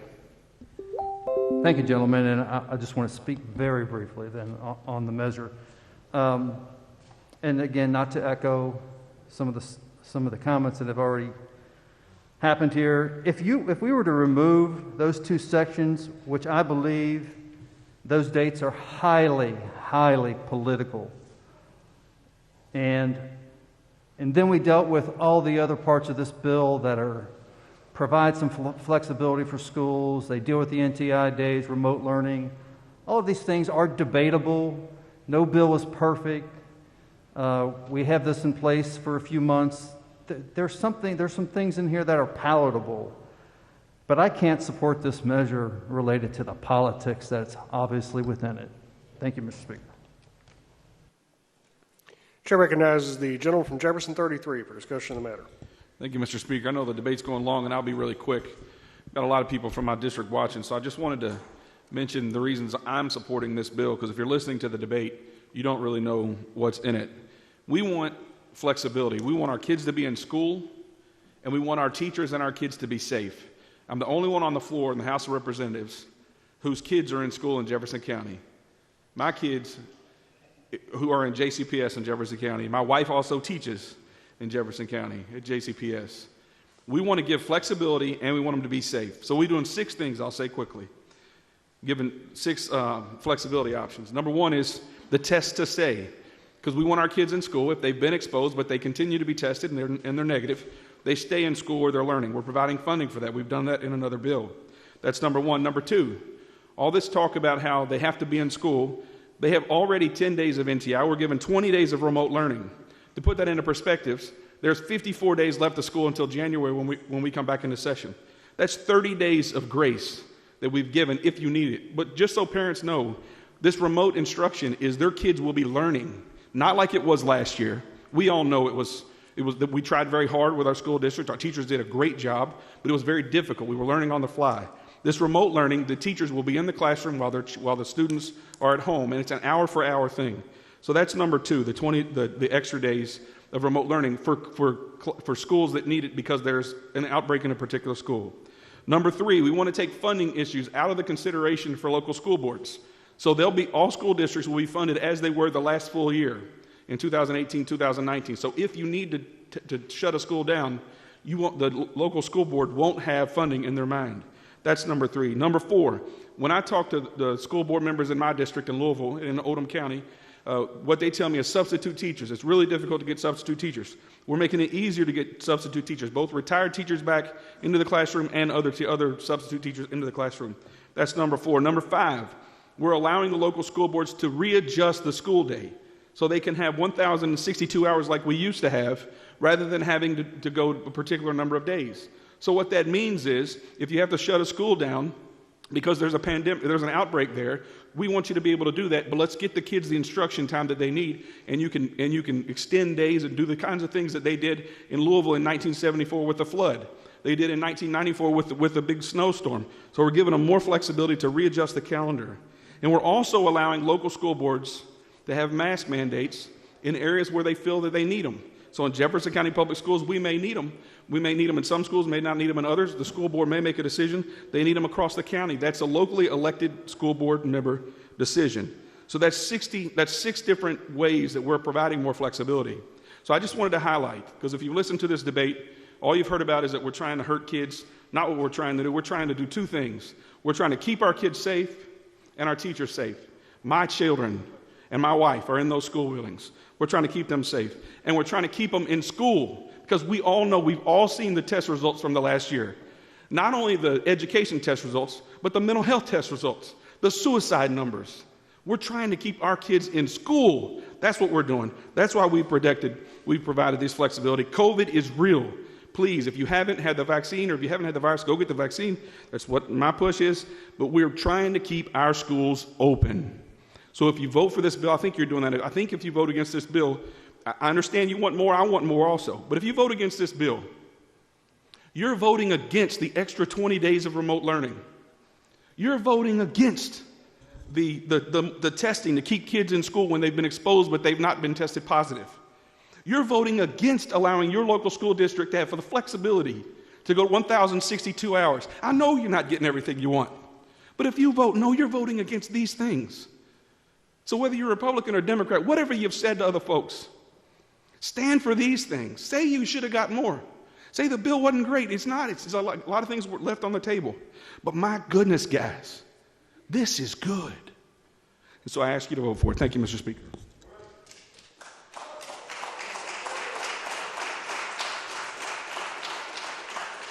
Question before the body is final passage, Senate Bill 1. Is there any further discussion?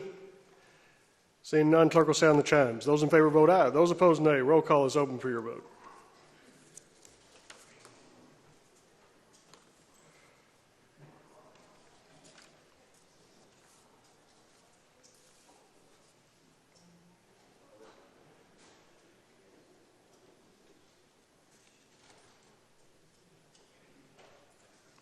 Have all members voted?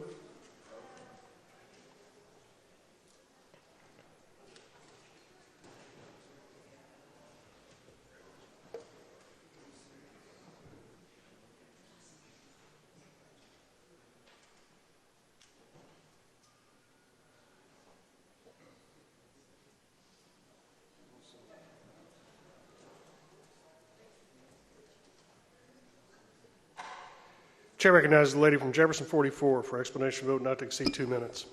Thank you, Mr. Speaker. I would like to read the explanation of vote from the lady from Jefferson 35.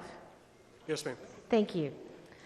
I am keenly aware that there are real living kids, families, teachers, and school staff on the other end of the policy decisions that we're making here today. By nullifying the KBE's mask requirement, we've done away with the best tool we have to keep our kids safe at school while a deadly virus is rampaging across our state. We've disempowered the education experts at the Kentucky Department of Education and inserted politicians into decisions that should have been made by the actual experts. At the same time, we're not giving our schools the full set of tools they need to make the best decisions they can for our kids' safety. This is a scary time for Kentuckians. I am deeply saddened that we are allowing political expediency to stand between our kids and the real experts who should be making these decisions. Thank you, Mr. Speaker. Chair recognizes the gentleman from McGoffin 92 for explanation of vote not to exceed 2 minutes. Thank you, Mr. Speaker. I'd like to take this opportunity to explain why I'm voting in support of this bill. When the conversations began about this special session, I've been working with my 3 local school superintendents, speaking with them multiple times.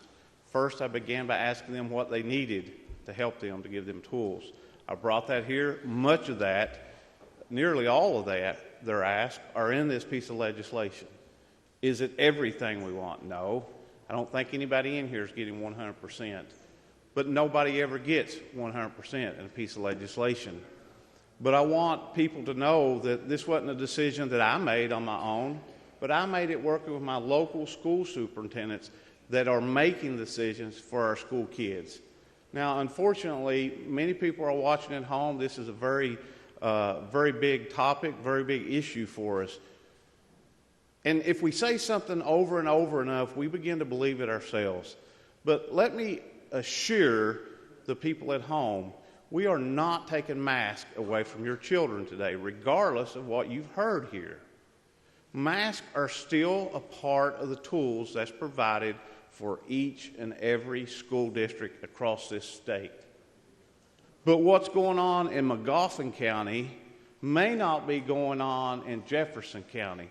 There is not a one-size-fits-all. That's why they need these tools. And I will remind people at home that have heard all the discussion here today, if we fail to act, if we fail to put this in place, here are the options your kids are going to have. Mask, and that's it. 10 NTI days, it's over. The local school superintendents have no tools to try to properly educate your children. They're done.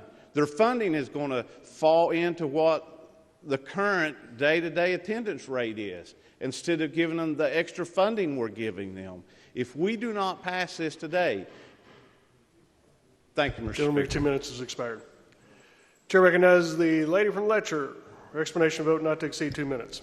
Thank you, Mr. Speaker. Could I please read an explanation for the gentleman from 46 and then explain my own? Yes, ma'am. Thank you, sir.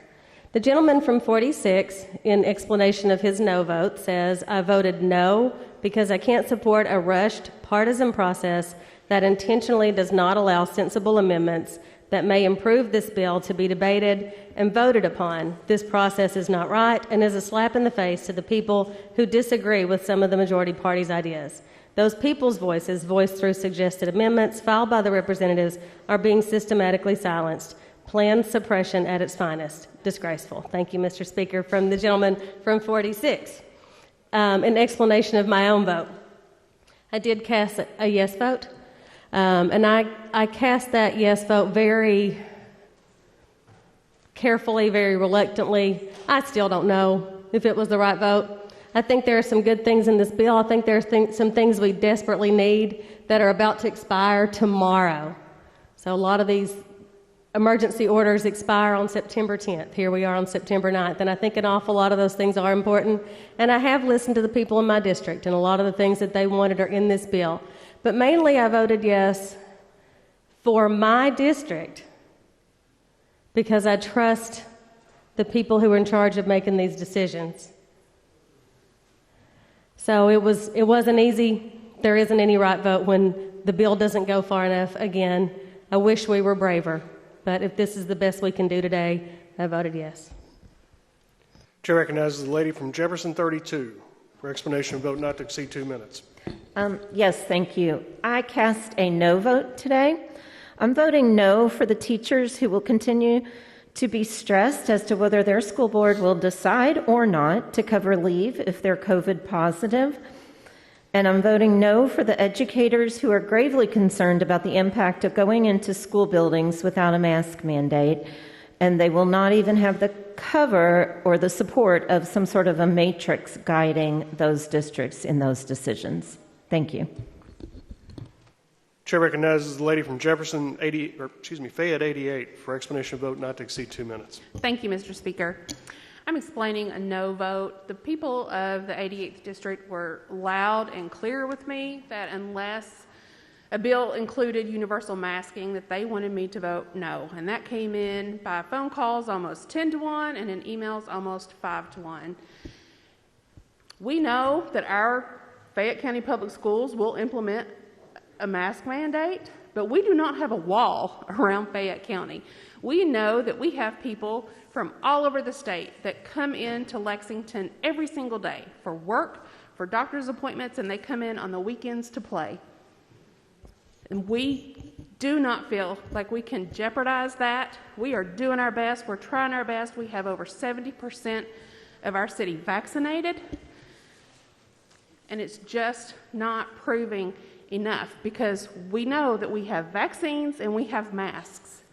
And if everybody's not doing their part, it's all going to fall apart.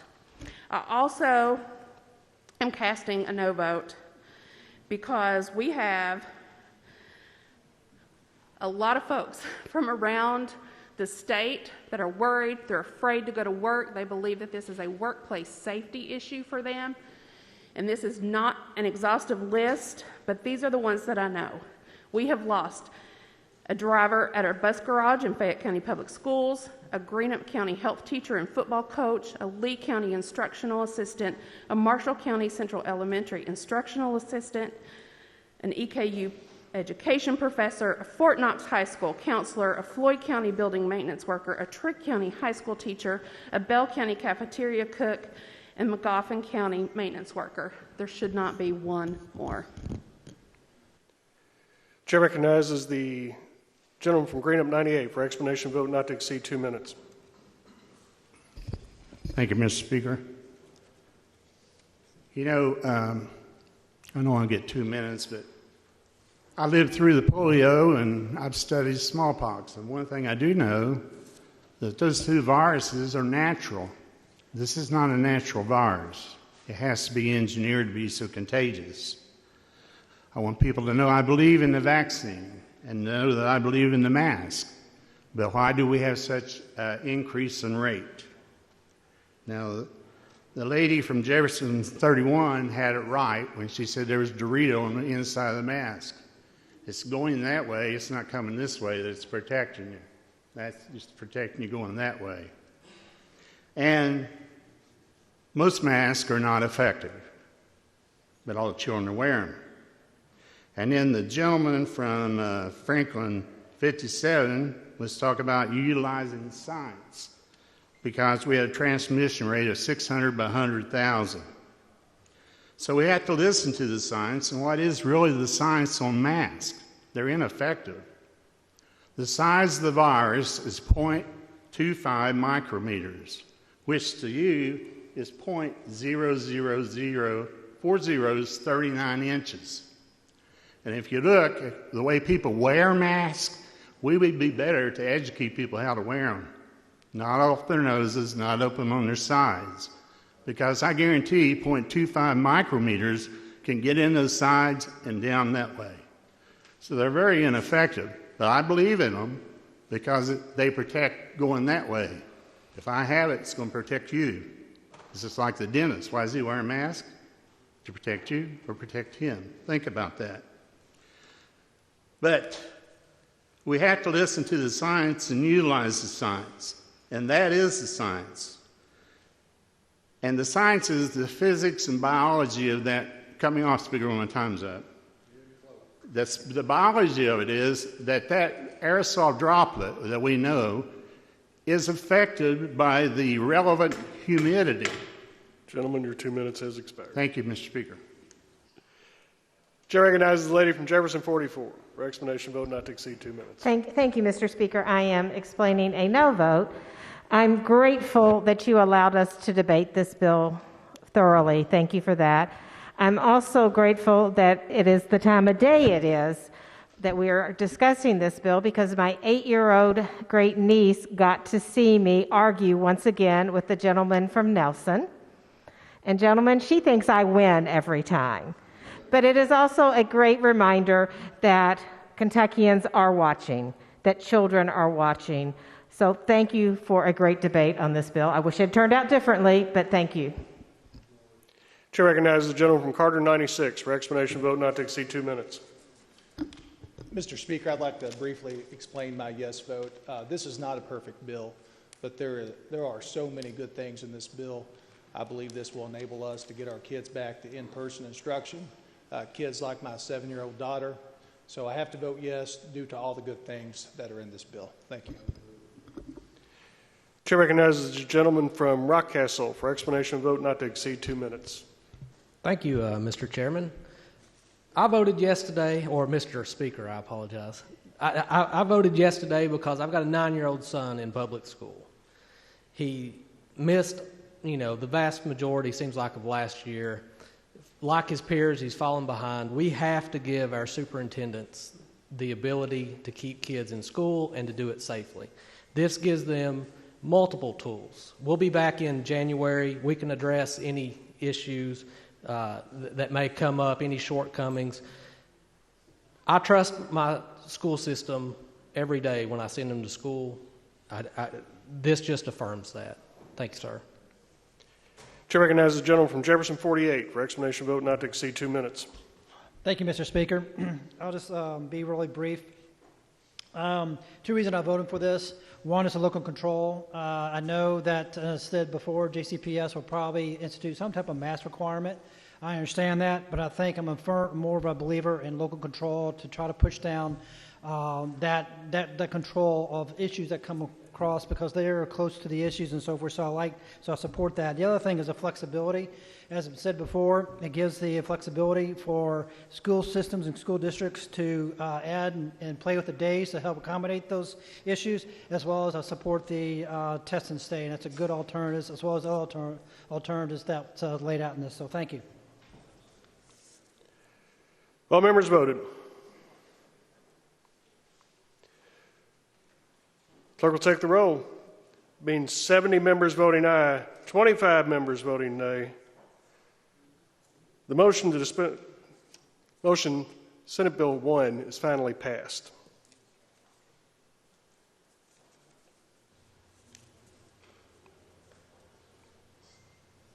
Lady from Kenton. Mr. Speaker, I move for clencher.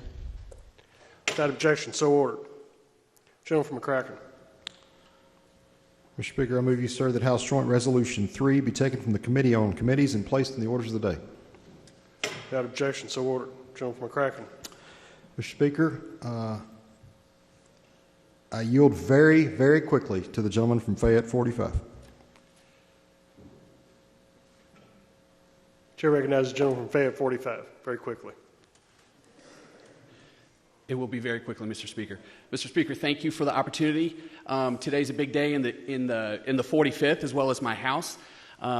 Right now, whichever camera's on me right here, it's my youngest son's second birthday today. Mr. Speaker, I thought my second son was going to be my wild child, but even he even says, Dad, John William is out of control. So he's a bundle of energy and loves life so much. Happy birthday, buddy. Thank you, Mr. Speaker, for the opportunity.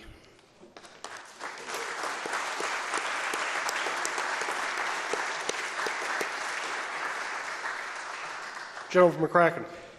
Mr. Speaker, I yield to the lady from Kenton 64 for an announcement to the Health and Family Services Committee. Chair recognizes the lady from Kenton 64. Thank you, Mr. Speaker. The Committee on Health and Family Services will meet upon recess in room 149. Thank you. Members take note. Gentleman from McCracken. Mr. Speaker, I would like to communicate with the members of the House Appropriations and Revenue Committee. Upon recess, you will meet in room 154 of the annex. The chairman, the gentleman from Todd, asks that if you have a conflict, please attend Health and Family Services before A&R. Members take note. Gentleman from McCracken. Mr. Speaker, gentleman from Fayette shared a joy. I would ask that this body would remember the lady from Whitley. The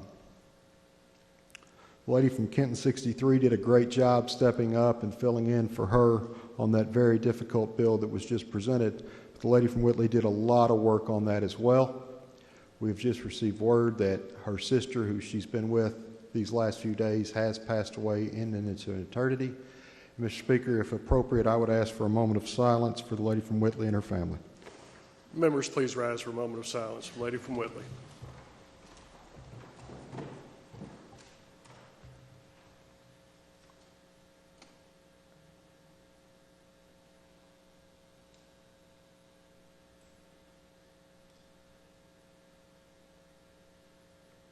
Thank you. Gentleman from McCracken. Thank you, Mr. Speaker. We're about to recess for 2 committee meetings and also to ask the members to go ahead and find some dinner. We will be out of the chambers for about an hour and a half, approximately an hour and a half. Hopefully you'll have time to go get dinner. We do still have several pieces of legislation to consider today.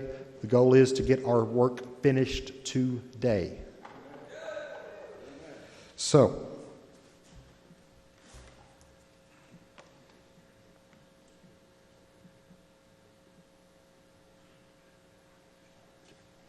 Mr. Speaker, I need to ask you to return to the item of business of introductions of resolutions.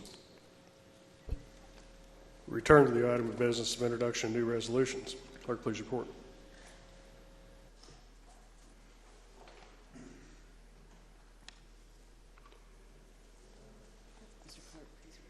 Clerk, please report. House Concurrent Resolution 3, a concurrent resolution adjourning the 2021 extraordinary session of the General Assembly, sine die. Representative Rudy. Gentleman from McCracken. Mr. Speaker, I would now move that House Concurrent Resolution 3 go from the Committee on Committees and be placed into the orders of the day. Without objection, so ordered. Gentleman from McCracken. Mr. Speaker,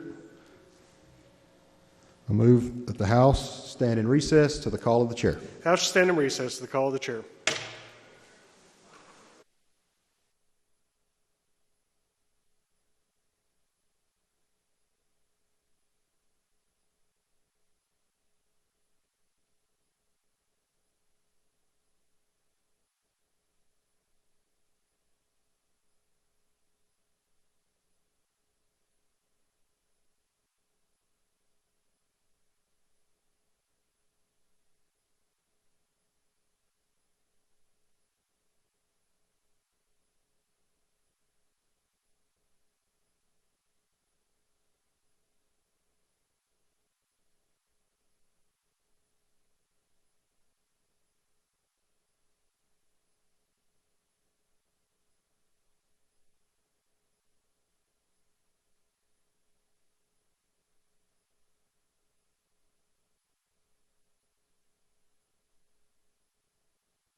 On Health and Family Services, I have a quick announcement. I want to thank everyone for all the prayers and positive thoughts yesterday. My husband had surgery, did really well, hence I'm here. So thank you very much. I did hear from his nurse a little while ago that he is watching. And I just want to say, I'm glad that you're doing so well, but I did hear from your nurse that you need to use your spirometer a little more often. So as the Chair of Health and Family Services for the House General Assembly, I order you to use your spirometer and keep getting well, honey. I'll see you soon. All right, so we will go ahead and call this meeting to order, and Secretary, please take the roll. Representative Bentley? Here in the room. Thank you. Representative Bowling? Present in the room. Representative Bray? Present in the room. Representative Birch? Representative Dotson? Present in the room. Representative Elliott? Representative Fleming, Present in the room. Representative Frazier, Present in the room. Representative Marzian, Representative Gibbons-Prunty, Present in the room. Representative Rayburn, Representative Raymond, Representative Riley, Here, yes. This thing. Representative Sharp, I'm here in the room. thank Now, you. we could have changed something. Representative Sheldon, Here, in the room. Representative Tate, Representative Weber, Representative Westrom, Representative Wilner. Yes, I'm here in my annex office. Thank you. Chairwoman Mosier. I am here. Wonderful. We have a quorum and are duly established to do business. I will be presenting House Bill 2. We do have a committee sub, so we need to adopt that first, and then we'll hear from Senator Alvarado on Senate Bill 2. Motion on Second. Okay, thank you. I think I'll make my way to the table just to, yes. Oh, I'm sorry. All those in favor? Aye. Any opposed? Thank you.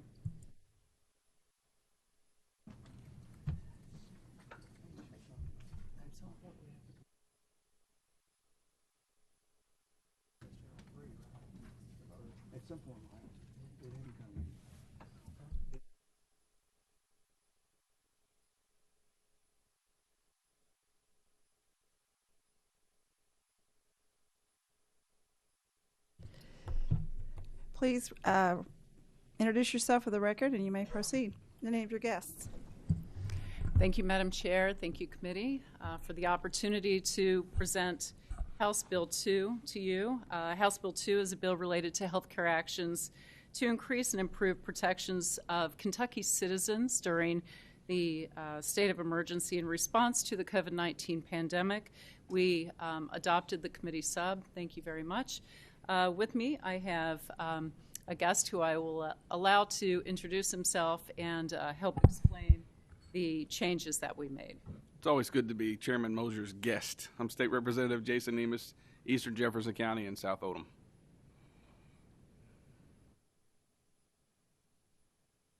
Am I up? Okay. So Section 9 of the bill amends KRS 214-036. Last year we passed Senate Bill 8 to amend KRS 214-036, which has been on the books since at least 1968, to provide protections for citizens so they won't have, against mandated vaccines that violate their religious beliefs or their conscience. We did not include local health departments, and so this amendment cures that. And I would note that the bill passed in the Senate, I think 33-1, and in the House, every member of the majority voted for it. We had 77 votes. Motion to approve. Second.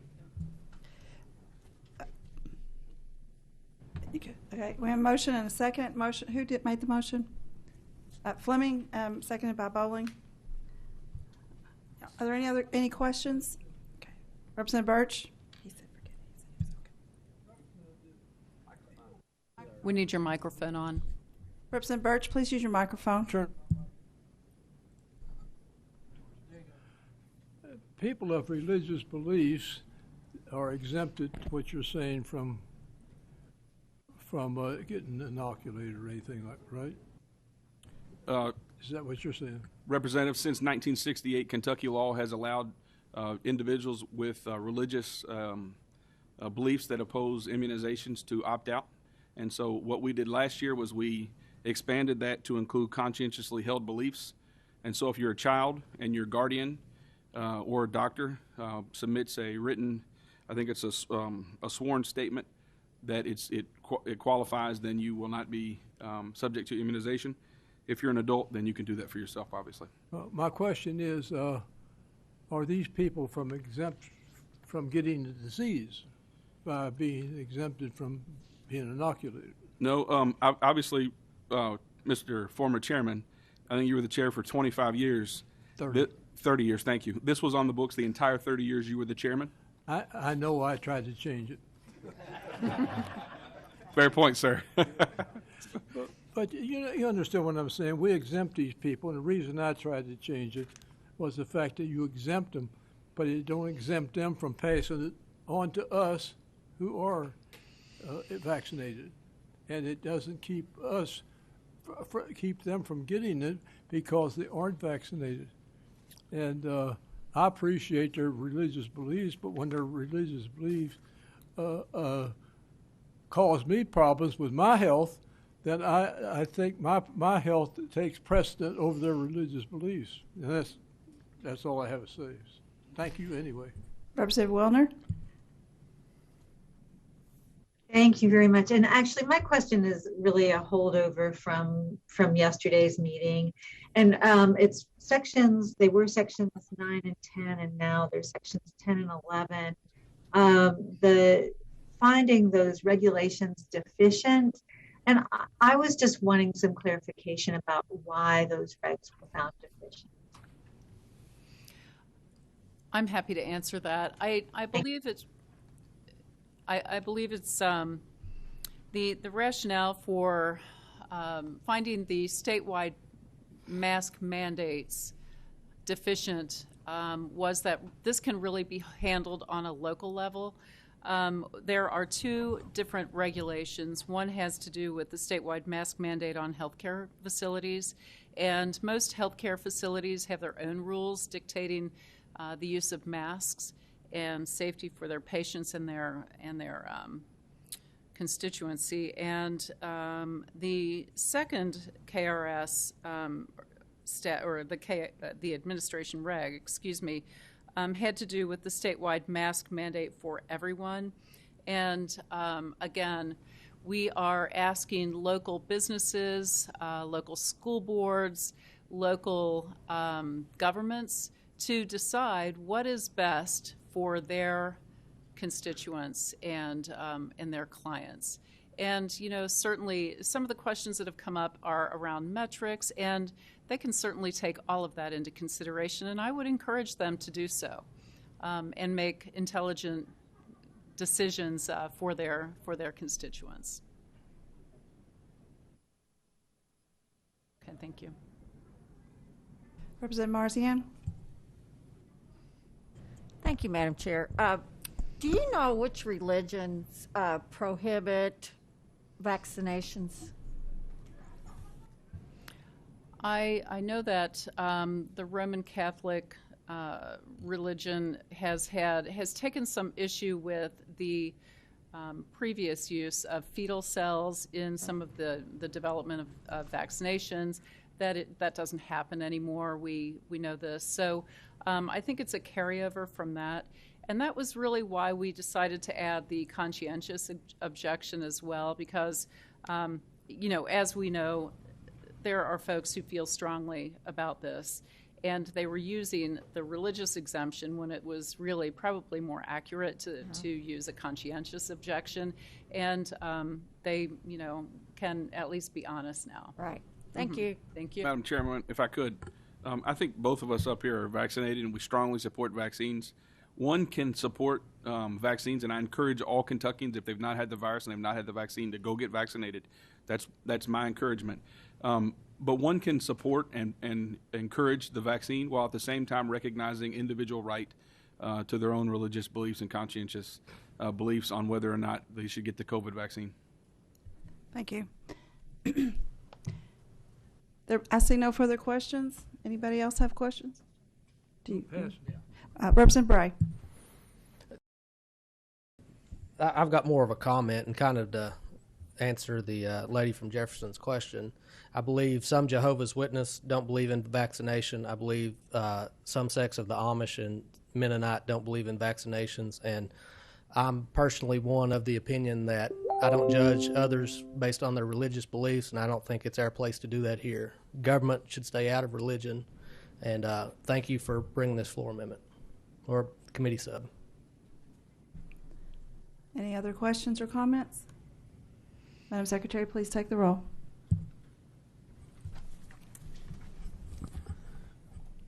Representative Bentley? Representative Bowling? Yes. Representative Bray?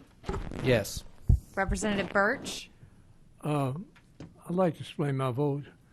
I'm going to vote against it because of the issue dealing with masking. And I don't see this as being a real problem to anybody. My district, I surveyed my district, was 85% for the masking and 85% supporting the governor's position on this. And I'm not going to go against my constituents. And I believe what the gentleman just said. He thinks that government should stay out of religion, and I think religion should stay out of government. I vote no. Representative Dotson? Yes. Representative Elliott? Representative Fleming? Aye. Representative Frazier? Yes. Representative Marzian? Representative Gibbons-Prunty? Yes. Representative Rayburn? Representative Raymond? Representative Riley? Yes. Representative Sharp? Yes. Representative Sheldon? Yes. Representative Tate? Representative Weber? Representative Westrom? Representative Wilner? No. Chairwoman Mosier? Yes. Thank you.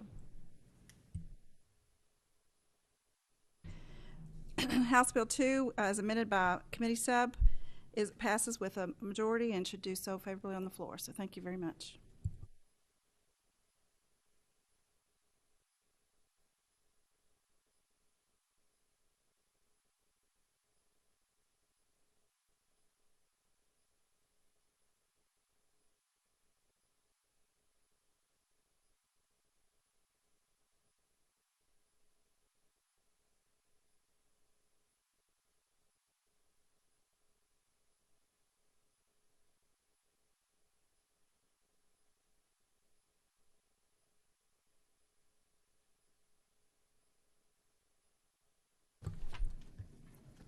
Okay. All right, next we will hear from Senator Alvarado and Senate Bill 2. Please introduce yourself for the record and proceed. Sure. Ralph Alvarado, State Senator, 28th District. I want to say, if I could, Madam Chair, hello to Neil, if you're watching. Congratulations on your installation as KMA President, and I'm hoping for a quick recovery for you, man. Well, thank you very much, and it's an honor to be before, obviously, Health and Family Services. Hopefully you have the language for Senate Bill 2 before you. I believe it is very similar to the bill that was just passed by this committee, but I will kind of go through the sections quickly and be happy to entertain any questions. We have a motion on the bill and a second, so I think we will just skip ahead to any questions. I've said enough, Madam Chair. Excellent. Do we have any questions from the committee? All right, seeing none. If I could. Absolutely. There was one question earlier regarding Section 12 and why it was found deficient in administrative regulations. One of the issues that was there, according to KRS 214.020, it does require that a due process be established for someone who violates any aspects of the law. And in the regulation, it was arbitrary, capricious, as far as the committee was concerned, and it had no promulgative due process for people who violated that. So that was part of the problem, is when you put in, say, this is going to be illegal, and you don't have any due process for people to appeal that, that was one of the reasons why it was found deficient. And part of the reason why it's till June, I believe, is if you find something deficient, that it goes beyond the second term, so it's going to last about 2 years, and that's why the date that's put in there is part of the regulatory process as well. Okay, thank you for that explanation. That was also a question about that date on the House floor. Okay, so seeing.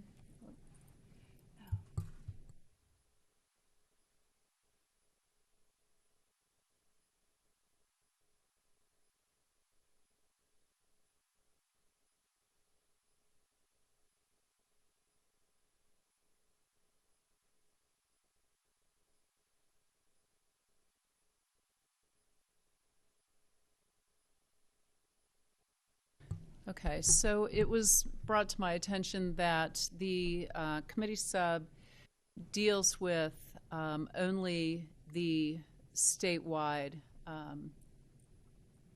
Yeah, the statewide mandate on vaccines. So, and not, am I getting this correct? And not a local? Oh, that's true. So it has nothing to do with the employer. It's strictly there is no statewide If I may, vaccine mandate. is it, you're referring to the actual, The committee sub, the changes that we made. okay, very good. That were the changes that were on House Bill 2, which are incorporated into Senate Bill 2. Okay. All right. See no questions. I will entertain a motion on the bill. Oh, we have a motion and a second. Okay. All right. Secretary, please take the roll. Representative Bentley? Representative Bowling? Aye. Representative Bray? Aye. Representative Birch? Representative Dotson? Aye. Representative Elliott? Representative Fleming? Aye. Representative Frazier? Yes. Representative Marzian? Representative Gibbons-Prunty? Yes. Representative Rayburn? Representative Raymond? Representative Riley? Representative Sharp? Yes. Representative Sheldon? Yes. Representative Tate? Representative Weber? Representative Westrom? Pass. Representative Wilner? No. Chairwoman Mosier? Yes. Wonderful.